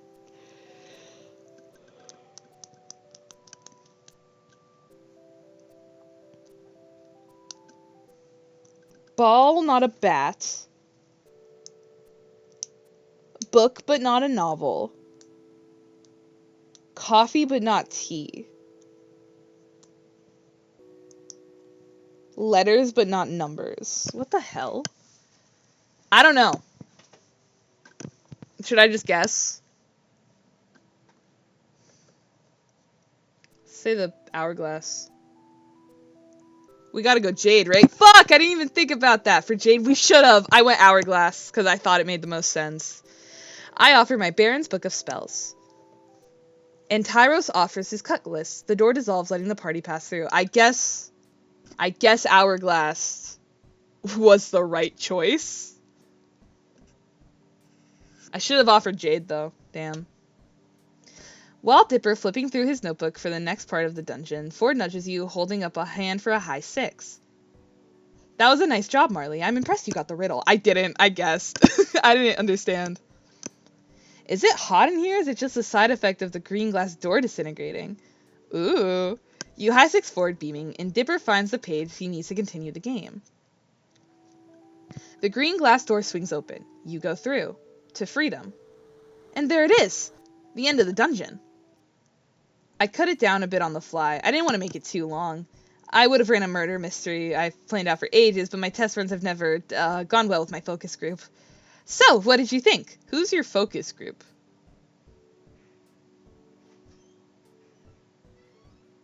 Well, I'm not going to insult the kid. I'm going to say what happens next. This was actually a transition into the next super plot-centric campaign about infiltrating the Sorcerer's Tower Castle. Dipper shows you a couple pages of his campaign book, which looks to be filled with various dungeon sketches with realistic physics calculations crowded into every spare space. Well, Dipper, I think you did well. It's not easy adding an extra player on short notice like that. I always write it in just in case. Not completely, but just a few notes. Fern and Dipper launch into a conversation about dungeon mastering as they clean up the D&D and more D setup. Returning the game to components through the original glossy fantasy box. They're too fast in practice for you to figure out how to help, so you just pick up the die Ford lent you and return them to their original velvet bag. Dipper leaves to put the DD AMD box back upstairs, and then it's just you and Ford. Marley, you did well for a first-timer. I'd take you into a dungeon with me. I mean... Ford gives you an embarrassed smile, but you're already smiling at him yourself. Guys, are we... Guys. Chat. I know what you mean. Thanks, Ford. A call comes from the kitchen, from what sounds like Stan. Wait, no, I thought he was going to talk. Haha, well, I'd talk more, but I better see what he needs. Ford moves past you, heading into the kitchen. You suddenly feel the need to hold on to this moment, like you need to say something. Ford? Yes? Now that he's looking at you again, you don't remember what you're going to say. All you say is, here's your set of dice back. Thanks for letting me use it. Ford chuckles, shaking his head. No, you keep it. In case you decide to join us again next time. See you at dinner, Marley. Ah!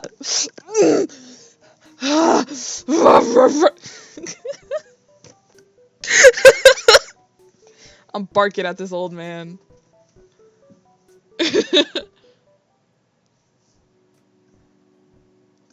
Someone thumps their fist on the storage room door, stirring you from sleep with a jolt and a thud as you fall off the mattress. Scrambling to your feet, you step over to the door and swing it open wide. Marley, I need your help. It's at that moment when you look down to see Waddle swaddled in her arms, wearing a top hat and a small bow tie. Why is Waddle looking so dapper? He does look pretty dashing, doesn't he? Wait, we're not here to dish out compliments. There's an emergency. A love emergency. Mabel stares at you with wide eyes, her little arms unmoving as Waddles attempts to wiggle free from her grasp. The kid's stronger than she looks. Sorry, I burped. Knowing Mabel, this could mean she has a new crush. From what Dipper's told you, she's still deep-rooted in her boy-crazy phase, or she desperately wants to wed Waddles to some unsuspecting critter outside. Waddles and Gompers are renewing their vows today, and I can't find Gompers to put his gown on, so you gotta help me find him. You weren't actually expecting your second guess to be right. Oh, okay, wait, Mabel, just calm down for a second. But we have to find Gompers! The ceremony's in 20 minutes! Waddles wriggles himself free and runs down the hallway to free them, ignoring Mabel's shriek of protest as she chases him.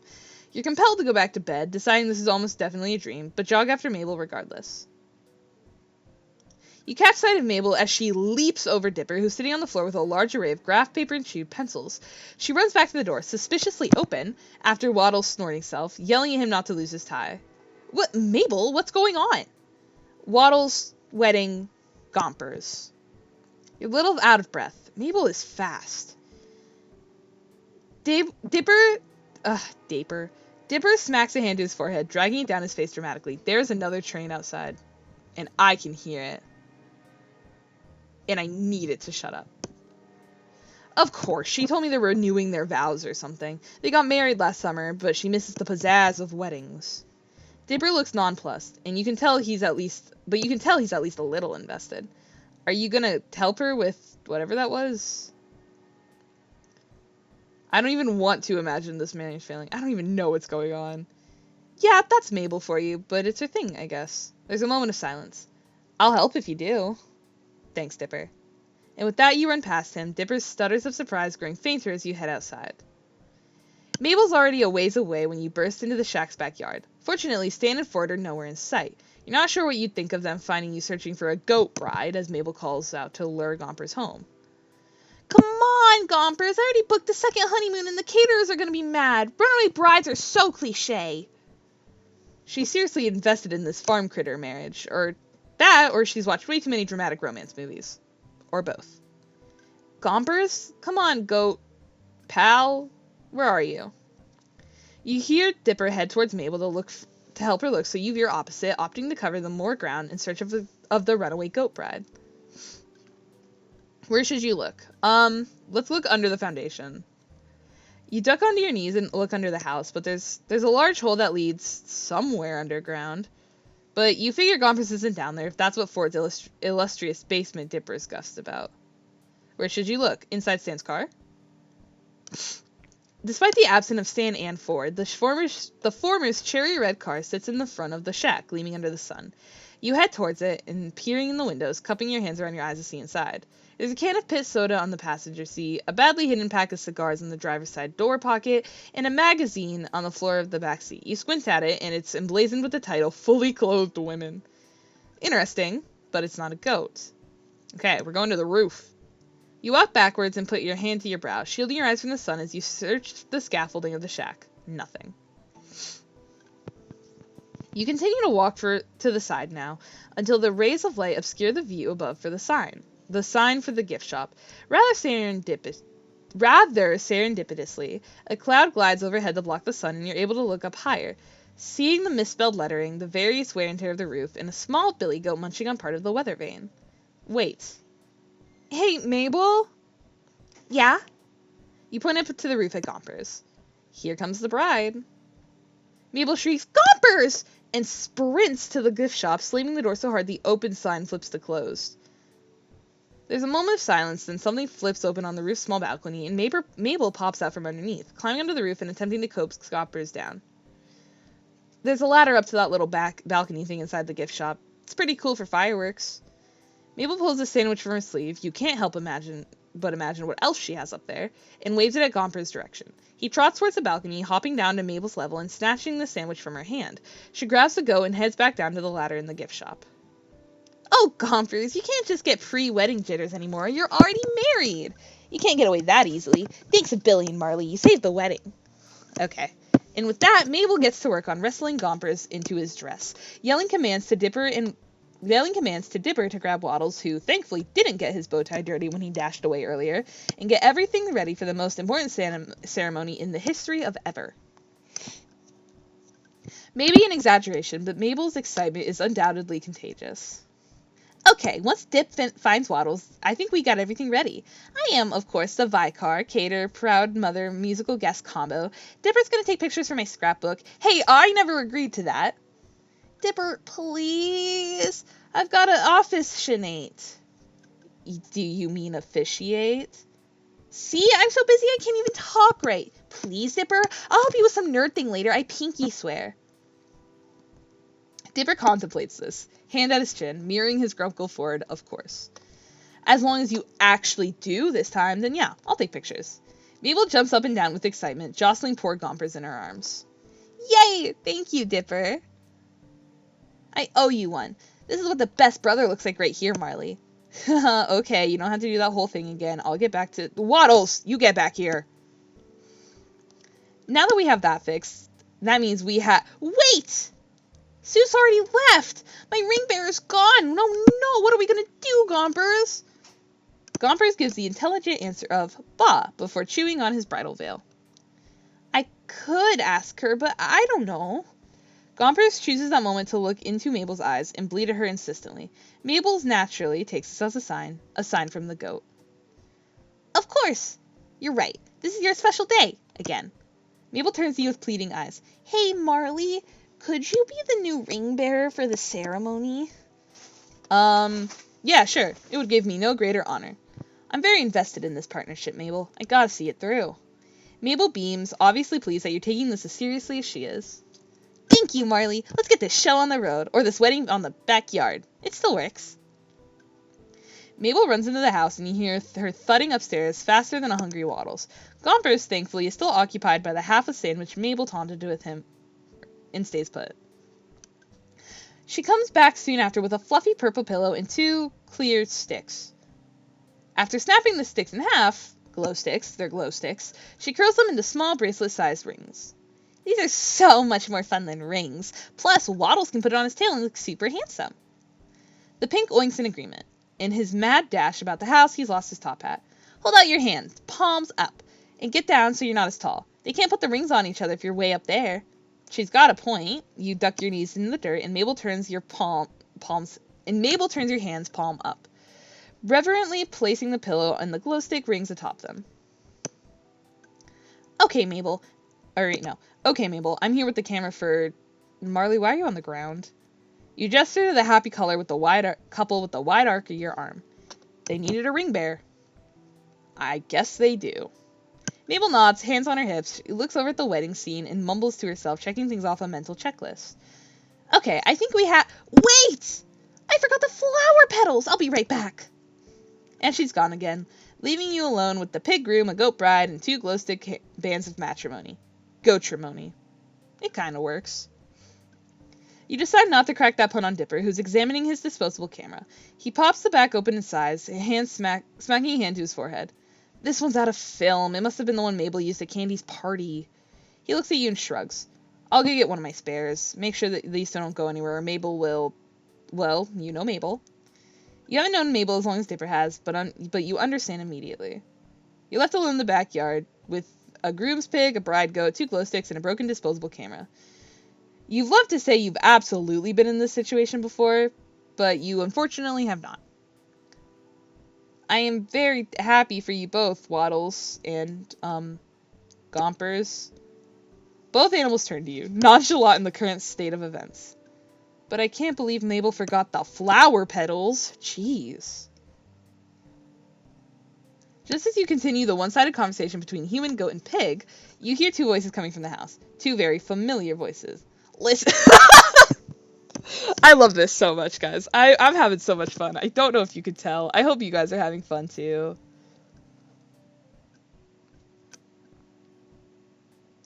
This is just, it's a good day. This is a good stream, I think. Listen, Sixer, if you hadn't gone off about the wobbly junker, the gobblewunker, Stanley, has Dipper really never told you? Then you wouldn't have freaked out at the kid at the store that we needed, and we'd have, oh, I don't know, the stuff to fix my house after you got a car stuck in it. It's still my house, and besides, if he was a fisherman, he needed to know. Both Stan and Ford round the corner to find you sitting on your heels next to Waddles and Gompers, brandishing a pillow and glow sticks in the dirt. The three of you stare at each other in silence. Mabel needed a ring bearer for the wedding. At that moment, Mabel kicks down the back door, runs to your side, and throws rose petals atop your head. Ta-da! You blow a rose petal off the tip of your nose and grin at Mabel. I think our bride and groom are ready to renew their vows, don't you? Mabel nods emphatically at you before turning to her grunkles, lighting up the 100-watt smile. Yes! Grunkle Stan and Grunkle Ford, you got back just in time! Mabel pushes Stan and Ford towards you and hugs their hands so that they sit across from you. Stan complains about his need, and Ford asks Dipper why exactly the pig and goat are betrothed. Fits with what you know about them at this point. Mabel makes way with the wedding, and you sit cross-legged, the pillow and glow stick rings on your lap. Every so often, Mabel stifles a theatrical sob, wiping a very real tear from her eye before she turns to you for the rings. Oh, Mabel, how should the betrothed, wear their rings, since they don't have ring fingers?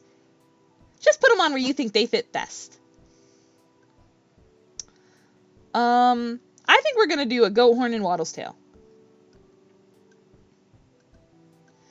This is awesome. Thank you. I thought so too. I was so excited when I got this idea for stream last night. You get up and promptly crouch down in front of Waddles and Gompers, playing your ring bearer part very seriously. A glow stick goes around one of Gompers' horns, and you place the other on Waddles' rear, hanging off his curlicue tail. Sorry. I now pronounce you husband and husband. Again! You may now kiss the goat. Waddle sniffs at Gompers and snorts. That definitely counts. Dipper reappears with a new camera, and Mabel throws more rose petals at him. A few get stuck to his fluffy hat, and he rolls his eyes, but retaliates by taking a very close-up picture, the flash temporarily blinding her. Hey, save the film for the save the film for the Renewedlyweds. Okay. I need plenty of pictures for my scrapbook. You owe me a new camera for this, Mabel. He sounds annoyed, but his fond sibling smile gives him away, and he starts taking pictures of the happy couple, getting odd angles as Mabel pushes them into silly poses. You step away from the scene and head back to the house. Being a ring bearer is thirsty work, but Stan and Ford stop you before you make it to the door. Hey, Marley. Thanks for playing along with Mabel and the wedding thing. We're both glad you're willing to entertain her whenever we're gone. She, didn't make you do it, did she? Oh, she didn't. She needed a ring bearer, so I stepped up to help. Stan and Ford arch matching brows at you. I'm very invested in the marriage of a goat and a pig, I'll have you know. The three of you laugh and Stan pats your shoulder. Ford gives you a warm smile. Well, I'm glad you're as into it as she is. Thank you for that. Yeah, kid. It's nice of you to be, nice to her, you know? Ford takes a step forward on the patio, peering down at you through his cracked glasses. You'd be somewhat intimidated if it wasn't for the fact that he's blushing? Chat. That's my boyfriend. I appreciate you being that you occupied the kids for Stanley and I. Well, I'm yawning again. I don't know why I'm so tired today. I actually do know exactly why I'm tired today. I did an impromptu 3-hour stream last night. I appreciate that you occupied the kids for Stanley and I while we were out. Both of them seem to like having you around. You grin at him with a shrug. Oh, it's no problem. They're fun to hang out with, even if I'm gonna have some strange photos in Mabel's scrapbook at the end of it. Ford smiles, sweet and almost kind. It's your turn to turn red while he looks at you like that. Well, if you excuse me, I've got, things to get back to. Yes. He walks past you and into the house, Stan's following soon after. Stan elbows Ford, and it looks like he muttered something to him, but you can't hear what it was. Whatever he said, Ford looks scandalized. Hey, Marley, you're gonna miss the party. We got popsicles. I call the red ones. Red one? Pineapple ones are mine. I call dibs. I don't like pineapples, so I'm actually allergic to that. But pineapple ones are the best ones! Mabel and Stan wrestle over a yellow popsicle while Dipper contentedly unwraps a red one, holding it above his head and out of Gomper's way. Ford gingerly picks out a purple ice pop and leaves the chest open for you to grab one as well. While Stan and Mabel aren't looking, you hide the pineapple popsicles at the bottom of the chest. Dipper sees and starts laughing, but doesn't tell. They're strange, these bunch. These two sets of pine twins, but they're certainly making your summer a lot more exciting as you stay at the Mystery Shack continues. Your wreck of a car sitting outside in the heat of the setting sun. I didn't get to pick a popsicle. It's another day of summer with nothing to do but wait. Your schedule's surprisingly clear today. Ford usually has something going on for you to help with, and if not, Stan, Suze, or the kids do. Who do you want to find? Alright. Obviously, we gotta find Ford, right? Like, we're on the Ford path. That's our guy. That's my boyfriend. You pass through the living room, and Mabel spots you from her seat at the table. Marley! I was hoping I'd see you. Come on, I want to ask you something. Mabel points down at the table with a raspberry pink colored pencil. Her art supplies scattered across the table line various sheets of paper with brightly colored doodles and a lot of glitter. You see drawings that look like a cross between Barney and Godzilla, a page full of puppies, and a page with a drawing that kind of looks like you with... Is that Ford or Stan? Mabel's not finished with it yet, but the telltale jawline gives it away. You sit down at the table across from Mabel and suddenly get the feeling you'd get at a job interview. Intensified when she pushed her organized chaos papers aside and sleeped with her fingers over the table surface. Marley, I'll be frank. I've been trying to find a match for my grunkles for a while, but I never seem to get their matches made. Sorry, a match? But then, it's like you were pulled from thin air, attracted to the shack by a magnet of love. It was a sign. And this week just made the chemistry you share with him obvious. You know who I'm talking about, right? Ford. Yes! Grunkle Ford's great with family, but he's still guarded. You're the first new person I've seen him get interested in. Maybe if you get to know him, he'll see that social interactions aren't so bad, and maybe love was on the horizon all along. Mabel's really trying. She really is. Love? That's a jump, to say the least. She's so real. I don't even care. I love her. And anyway, though you've had the chance to share some quality time with Ford, you still feel like there's a huge part of his story that you're missing. How much do you even know about him anyway? And why do you want to know so much more? Mabel, Ford and I haven't spent all that much time together. Like, sure, we shared a couple adventures, but nothing. Adventures are the perfect bonding material. I know that firsthand. But you know what would really get this chemistry going? Talking to him? What? No, I'm thinking something more romantic. Hold on, I'm getting an idea. I'll get everything ready, Marley. You just focus on falling completely and utterly in love. Matchmaker Mabel is back in the game. Just as you exit the talk with Mabel, you run into Dipper, right outside the living room, and it doesn't seem like an accident either. His arms are crossed and he's looking at you, dubiously. So, I heard Mabel's plan. I just left the room. Yeah, well, word travels fast, and Mabel sends out mass update texts. His defensive posture softens a bit. Just tell me one thing. I know my grunkles can look after themselves, but can you promise me you won't hurt Grunkle Ford? You can trust me. I'm trustworthy. Okay, Marley. I'm remembering that. A text notification sounds, and Dipper checks his phone. And be ready at any time for your date with Grunkle Ford? Ugh, this feels awkward enough. No offense, Marley. It's just, my Grunkle Ford is actually going on a date? Do old people even date? It's kind of hard to wrap my head around. I hope Mabel doesn't ask me for my help tomorrow. I mean, I have enough trouble trying to date for myself. Mabel calls him from upstairs. Hey, Dip-Dop! I'm gonna need your help tomorrow. Well, never mind. Do old people even date? Wait, how old do you think my character is? Because I was imagining she was, like, the same age as the other ones, but now I'm thinking she might be younger. Because I just realized, like, Stan's always calling her kid. Okay, if she's not at least 30, I'm gonna be a little uncomfortable. During the next few days, you, Ford, and Dipper get further into the DD and MD campaign you left off on. You have time to flesh Alex out to complement Tyros and Vernon on the team.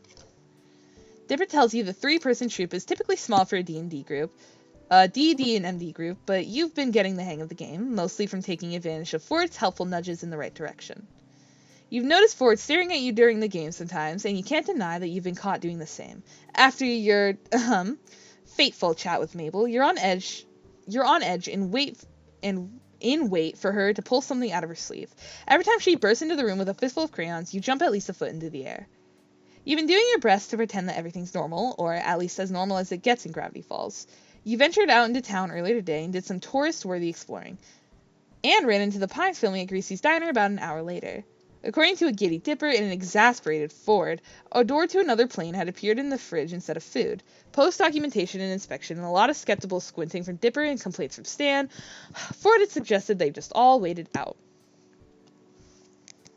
It was gone by the time you got back. You secretly hoped to catch a glimpse, but when you asked Ford about it, he's assured you it was nothing special. Wouldn't have even ranked it among his top 10, he said, pushing his glasses up his nose. After that series of fridge-related events, the shack fell quiet. Dipper ventured out with his camera equipment off to film something amazing, and in Stans's office checking in with his sources, whatever that means. That leaves you and Ford both intently reading on the shack's patio. It's warm and comfortable, yet the overhang shields your eyes from the blinding summer sunlight. You glance over at Ford. He looks calm and collected, same as he's been all week. Conversely, you've been a little nervous around him ever since Mabel's matchmaking interview. It's not that you haven't thought of him before in that light, but it's that you never plan on actually trying it out. You can always ask Mabel to call off the matchmaking thing and after spending the past couple days convinced that Mabel was going to spring an unavoidable romantic situation on you at a moment's notice, you'd rather not live with that kind of anticipation. You settle back into your book, a paperback Ford lent you. It's jargon-heavy sci-fi with an abstract cover you probably would have overlooked on a bookshelf, and you think you're about to see the first glimpse of the plot after 3 chapters introduction. You turn the page of your book, but the back door slams open. Mabel explodes onto the porch, armed with oven mitts and an apron. Marley, Grunkle Ford, I need help, and I need it now! Ford sits up with a wide-eyed look, fixing his glasses that had been startled off the bridge of his nose. What is it? Is something burning? Is something burning in the kitchen? I need help baking. Ford relaxes enough to leave a bookmark in his dog-eared novel and close it, but looks to Mabel with an air of bewilderment. Grenda's throwing a Grubdish-Haschen-Furchen. Sure, I didn't say that right. Party for Marius when he comes to visit, and I volunteered to make cupcakes. I was like, yeah, I can totally bake a batch of cupcakes, but as it turns out... Smoke unfurls from the back doorway, inevitably followed by the screech of the fire alarm inside. Mitchell wrings her mitted hands and winces guiltily. I can't. Mabel rushes back into the house, you and Ford coming close after. You reach the door in time to see Ford, unruffled, drag a chair over to the smoke detector and disable it as easily as flipping on a light switch. As for the smoke, you go straight for the kitchen window and open it, fanning the smoke out of the house. Mabel looks guiltily at you both, attempting to waft the smoke out with her oven mitts. Now that you really look at her, you notice there's flour on her sweater and the kitchen floor and the kitchen flour counter, leading to one lopsided bag of flour surrounded by a similar mess of ingredients. Looks like you could use a hand, Mabel. Why didn't you ask for help much sooner? Sorry, Grunkle Ford, I wanted to make them myself. She wilts under exaggerated despair. But I need these cupcakes, and I need your help. She points at Ford. And your help. Mabel moves her finger to point at you. Oh dear. Both of you absolutely need to help me with this. She looks at the two of you with those Mabel-patented puppy dog eyes, and whatever will you had left to resist crumbles immediately. You pat her shoulder reassuringly. I did not mean to hit that. It's alright, Mabel. Baking is a difficult art. Even professionals have a days off. And, you glance at the oven that's still lingering smoke. I think adult supervision might be good right now. Mabel nods, looking between you and Ford. Well, it'll be easy peasy with you and Grunkle Ford helping me. You look to Ford, and Ford just questioningly looks to Mabel. Why would you need both of us, Mabel? Because we need to make, like, a bajillion of these. So many. This is a huge party. Plus, the more people that make them, the more love these cupcakes will have. There needs to be so much love in these cupcakes. That doesn't... Please, Grunkle Ford. You and Marley are super conveniently the only ones who can help me. Maybe Dipper. He's out filming. He won't be back till sunset. It's gotta be you two. Sorry. Ford glances hopelessly out to the hallway for one moment, and Mabel gives you a conspiratorial wink while he's not looking. Then it dawns on you. This is your match-made date with Ford. Is it getting hot in here, or is that just the oven? Well, there's a fire, so... Well... Please, please, please, Grunkle Ford. Marley is already gonna help out, right, Marley? Yes. That's what I want. Heart picking up its pace, you hazard a look at Ford to find him oddly contemplative, and now compared to before. He looks to you for a fleeting moment, and you catch out of the corner of your eye. His attention's back on Mabel by the time you register it, and Ford nods at her. All right, what do we need? Yes! Okay, first rule in baking. Wear an apron. There's never a wrong time to make a fashion statement. Mabel holds two aprons out, one scarlet red and the other white. You have absolutely no idea when Mabel even retrieved these aprons in the first place, but she's already picked who gets which one. The red apron is tossed to you, and the white one is thrown to Ford. You put it on and look down to yourself to read an upside-down "Burn, baby, burn" printed across your chest, with a picture of a fiery girl beneath it. Fittingly, it smells a little like burning. Ford's apron has some green text he didn't quite catch, but as he loops it over his head and ties it, you can read it carefully. You stifle a laugh as you read. The text now clear over his broad chest. My other oven is a Bunsen. Oh, I get it, like a Bunsen burner. Let's flirt. Hey, Ford, are you made of copper and the other one that I forget? It only takes a second for Ford to flush pink with understanding, fiddling with the hem of his apron. Okay, Mabel, what's our next step? I think that was a chemistry joke. I think their atomic signs spell the word cute, by the way. I think that's what that was. Second rule of baking is to know your recipe.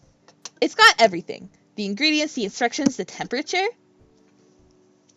Ford looks to the counter and picks up a piece of paper. You can guess it's the recipe, judging by the frilly-looking photo of a 3-tiered cake on the back. He scans over the ingredients, focused. And the third rule to baking is to never forget your recipe. But that only if rule 2 doesn't work out. How are we looking, Grunkle Ford? I was worried we'd be short on sugar, but I think we'll make it. Are you switching recipes, Mabel? There's ingredients listed here that aren't already on the counter. Mabel laughs loudly and attempts to clap Ford on the shoulder. She only manages to reach his elbow. And you suddenly suspect that whatever baked good Mabel had burned in the oven earlier was a fabricated failure. You glance at the stovetop. The open box of store-bought cookies sitting on the top confirms your suspicion. Oh, Grunkle Ford, you tell the best jokes. That wasn't a joke. Oh, look, we need flour, and I already have that out. Next! Ford reads the list of ingredients aloud, and Mabel darts around the kitchen, gathering them as he calls out. You set to work finding the utensils Mabel needs. Searching through unfamiliar drawers, she points out to you. After opening nearly every cupboard, you come up with an array of mismatched measuring cups, 2 half teaspoons, and a dented tablespoon. Good enough. How many cupcakes do you need for tomorrow, Mabel? At least 100. You give her an undisguised look of incredulity, but Mabel sends back a series of gestures telling you to go along with it, pointing to Ford's thoughtful face and mouthing, "He bought it!" So since the recipe makes 20 to 25, we quadruple it? Because, 20 times... Yeah, because 25 times 4, that's 100.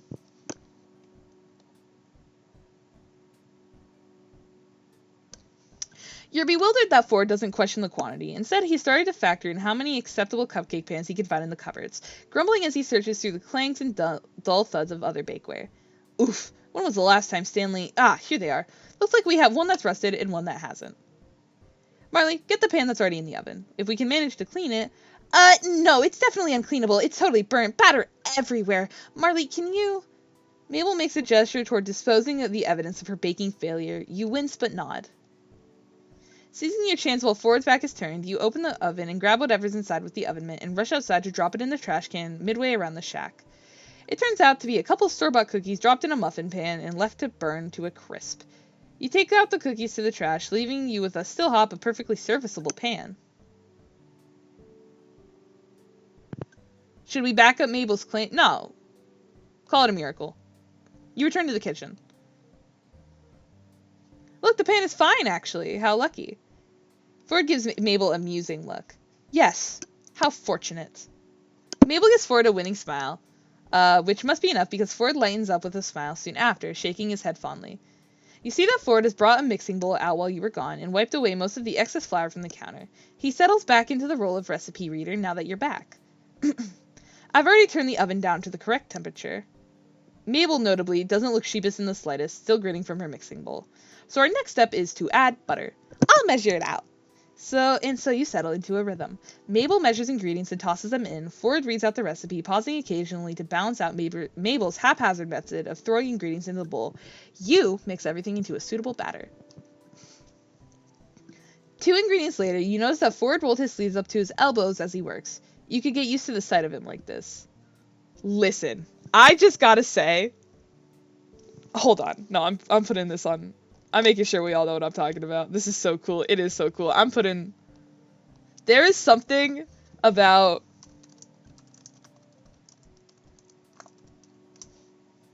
Hold on. Images. Please don't show me ugly people. There is something about, like, a man casually having his sleeves rolled up to his elbows like this. Like, okay, whore. Like, I get it. Like, okay. Like, this is the sluttiest a man can look. And I mean that. Okay. This is so cool. Dude, I know. I love this. You didn't notice Ford returning your stare until he clears your throat. Apparently, your ogling lasted just a moment too long. Marley? Yeah? I just added the first cup of flour. You can stir it in now. Oh, right. Ford adds another cup as you stir the ingredients together, trying to ignore how red your face feels. Look at you two, working so well together. It's like you don't even need me to be perfect. You know she's talking about matchmaking, but Ford doesn't take it that way. That's not entirely accurate. You're an essential member of our baking trio.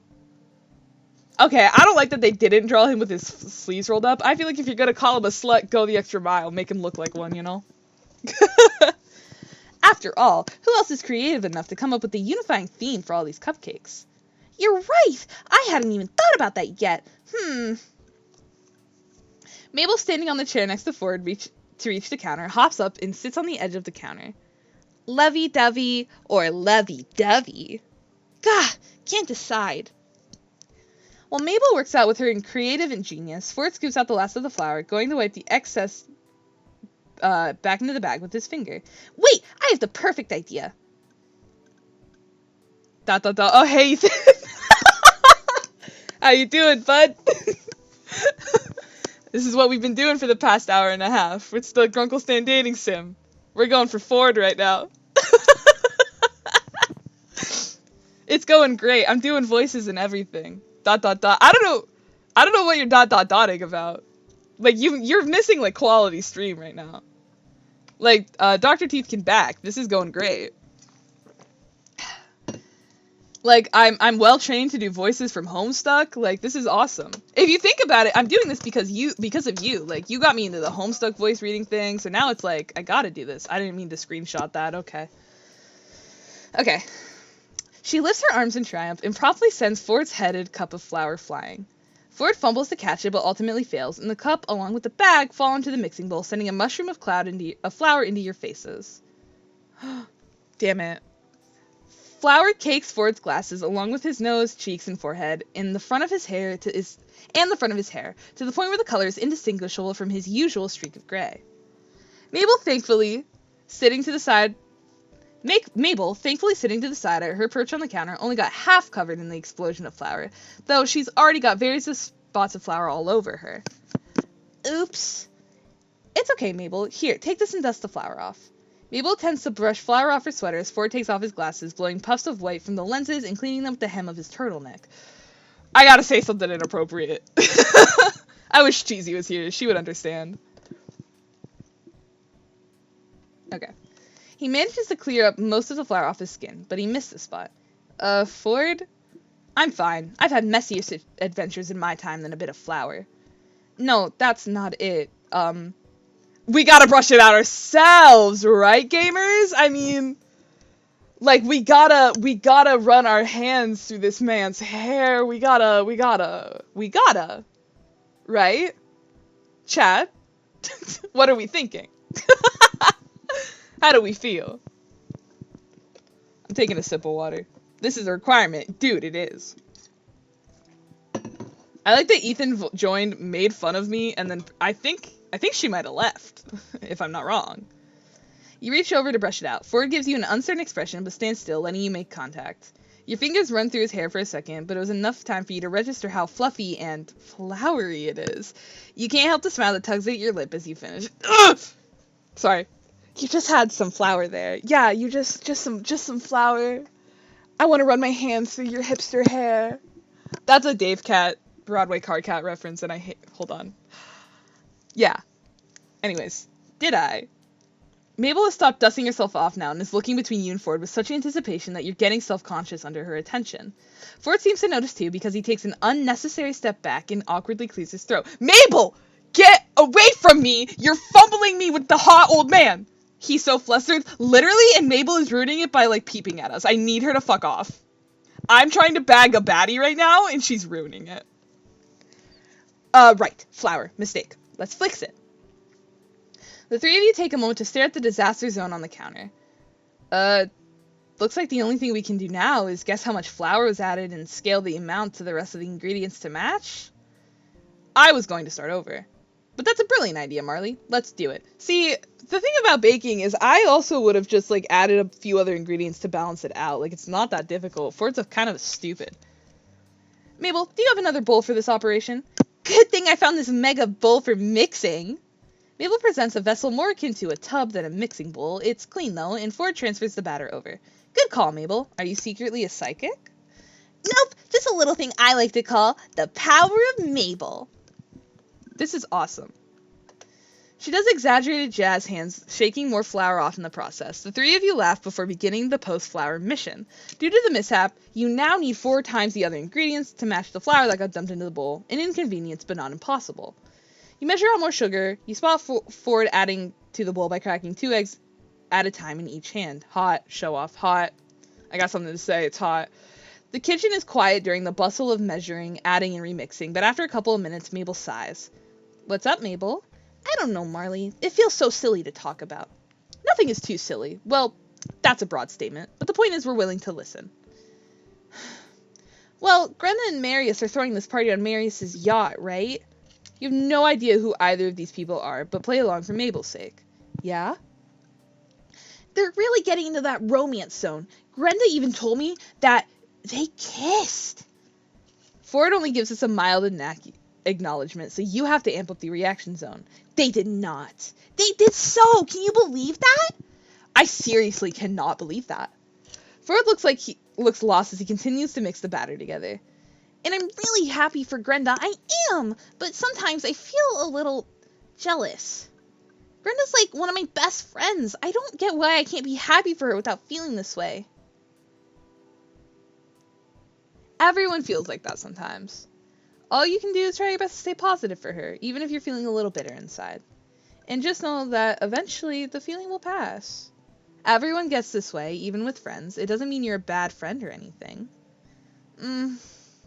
Thanks, Marley. And anyway, if this is about the romance, Mabel, you're only a teenager.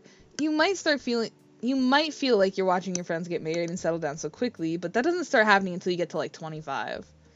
You're a wonderful girl. You're smart, pretty, and you can probably make a mean batch of cupcakes. I know that whoever you end up loving will be lucky to have you, and that perfect relationship will come your way in time.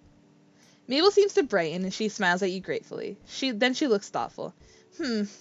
Getting married. I wonder when someone I know will get married. She's non-specific, but Ford pointedly coughs into his fist. Wait! We need to make these cupcakes extra special before we can bake them. I thought they already were. Weren't we going to split this into 3 parts, add food coloring, and marble them in? No, that's just special. I'm thinking extra special. I'm thinking explosion rocks. You mean that tiny candy that makes your mouth all tingly? Exactly. I'm gonna go grab my supply. Hurry, we can make out while she's gone. Ow, fuck. I keep hitting my foot. Mabel dashes out to get the candy, leaving you and Ford alone in the kitchen.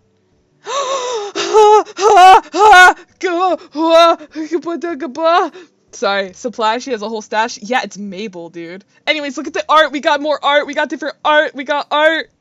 Whoa. Whoa. I can't believe Cheesy is missing this. Hold on. Can I screenshot this? Okay, I'm gonna see if I can get this, because when I upload this VOD to YouTube, I want to use this as a thumbnail. Okay. Normally you'd expect the atmosphere to turn awkward, but you find yourself anticipating something instead. You give Ford a smile. Good job calculating how much we needed to salvage the cupcakes. Ford laughs and leans back against the counter. Oh, I just eyeballed it and adjusted based it on the batter's apparent viscosity. No calculation involved. Ah, well, I couldn't let all our hard work go to waste after you suggested salvaging it. I don't get it. You wanted to start over? Well, I had the whole plan in mind. We were going to quadruple the recipe, and now it's more like octuple. I was thinking, but I think this was the better route to take. Now that I think about it, this was the last of our flour. Wait, damn. Stanley needs flour for pancakes this week. Is this Gravity Falls dating sim? Hi, Faye! This is a Gravity Falls dating sim! And we're... Hi, Faye. How are you? Thanks for stopping in. We're going on the Ford path right now. This rules. Dude, we've been doing this for almost... I'm doing great. That's great. I'm so happy you're doing great. We've been doing this for 2.5 hours already. I have been just having so much fun. Okay. Wait, damn. Stanley needs flour for pancakes this week. Would he take cupcakes for breakfast instead? We're gonna have plenty of extra. Knowing him, I think the probability is very high. No, give me back the hot artwork! Damn it! They took it from us! He's so perfect. He's the perfect man. No, I know, dude! They took it from us. You're about to say something else, leaning in to continue the conversation, when Mabel re-enters the room. She's carrying a cardboard box stuffed to the brim with bright packets of explosion rocks. I'm back! Alright, let's add these puppies in and make some cupcake magic. You and Ford start helping Mabel decant the explosion rocks into the batter. Ford glances at you as you shake the last packet into the bowl. Both of you know that the consumers of these cupcakes will get an unpleasant surprise from them exploding in their mouth, especially since the multicolored candy makes the batter look like unassuming, funfetti cupcakes. The guy's a dilf, I think. No, you're right. He's a dilf. Gilf, even. I don't care. I need him, is what I'm saying. Hold on. Sorry, I just checked the Discord on my phone. I need you all to see what Dr. Teeth just did. Look at this.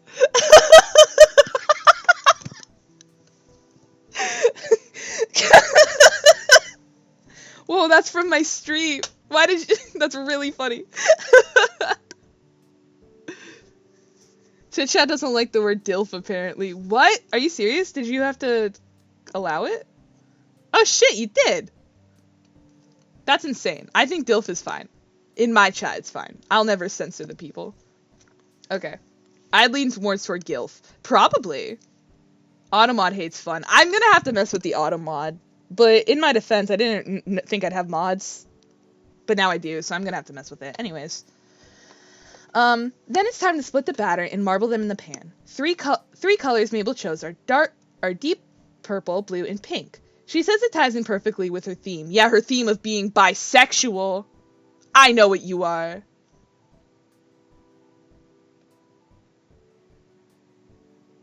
Oh, Faye, thank you for the follow. I appreciate it. Oh, wait, somebody else. Aperophobiac, thank you for the follow. Oh, Scaly! And Scaly followed 2 hours ago. My girlfriend followed too. Oh, Maggie, thank you! Oh my gosh, thank you guys. And Scaly followed me too. That's awesome. I wonder why my follower goal is not updating. Huh. I'm gonna have to check that.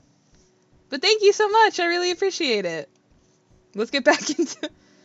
Yeah, she's a parophobiac. Oh, thank you. We're definitely reaching 23 before November. Yeah, no, we definitely are. We already got, like, I think I started with 9, but I kept the timer at 0. But we already got 4 over the course of, like, 2 days. Yeah, we're gonna get this. I'm gonna have to think of something special to do if we reach the goal. Anyways, back to the hot man. So, are you gonna tell us what the theme is yet? Bisexuality. I hate to tell you this. She's bisexual. That's what it is. Nope. Let's get these in the oven. Ford picks up both pans hot and sticks them in the oven to bake. There's still plenty of batter in the mixing bowl. You've barely skimmed the surface with the first batch, and you and Ford share another look. All right, time for the best part. Frosting. What kind do we have? Not what kind do we have. It's what kind are we making? Mabel presents another recipe card. Oh, jeez. Thankfully, the frosting is far easier to make than the batter. By the time you and Mabel separate the sugary result into a few different bowls for coloring, the first batch of cupcakes came out of the oven 10 minutes ago and have cooled down on the counter. As Mabel puts it, they're ready to be Mabelified. Ford grins at her, and she starts dyeing a bowl of icing bright pink. Decorating the cupcakes is by far the most fun part of the afternoon. The three of you sit around the kitchen table. Mabel supposedly sits you and Ford next to each other while she takes her amazing spot. And you use different frosting tips to make designs on all of the cupcakes. Mabel has finally revealed her theme to be outer space, because space is full of romance, and this way I can say their compatibility is out of this world. So the three of you cover marbled cupcakes in galaxy-worthy combinations of colored frosting. Ford, to put it simply, is highlighted by the theme. You're pretty sure the constellations he painstakingly iced on his last 25 cupcakes would pass his illustrations in a stargazer's guide. I need him. Biblically. In the middle of completing an Orion, Ford gets some icing on his face. A drip of blue somehow made it onto his chin. Probably from testing the icing to make sure it tasted good. It did, of course. Mabel kicks you from under the table. Ow. Shush! Ah, I hit the wrong thing. Shush! She nods her head at her grunkle, giving you a meaningful look that Ford completely misses. He wipes most of it off, but now there's a streak of blue at his cheeks, so you... Guys, we gotta wipe it off for him. I mean, if we're getting into it, we gotta. Right? Like, we gotta wipe it off for him. Like, that's basically the law at this point. Mabel watches you both expectantly, but you aren't sure you have the guts to do what she really wants to happen. And besides, you're not sure Ford's ready for that. You offered plan B and said, damn it! Here, I'll get it. You reach over for with a napkin and gently wipe the streak away, hoping he doesn't notice how your hand shakes with nerves from the close proximity. He's blushing! OMG! Ford is also hyper aware of how close the two of you are now, and you can't ignore how his gaze drops from your eyes to your lips as you inch closer to wipe away the icing. There. I got it. Ford's cheeks almost match his sweater.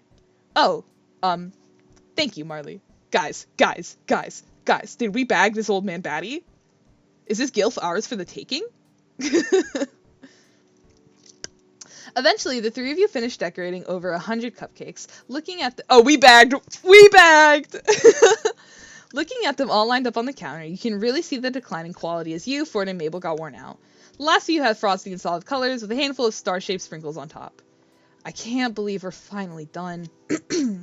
Yes, and I can't believe I'm going to say this, but I think I've had enough of the nice guy to last me the rest of the week. Oh, but we're not done. Mabel sounds about as peppy as she has all day, even though she must be as tired as you and Ford. There's just one last thing to do. Clean up, because we have a huge mess here.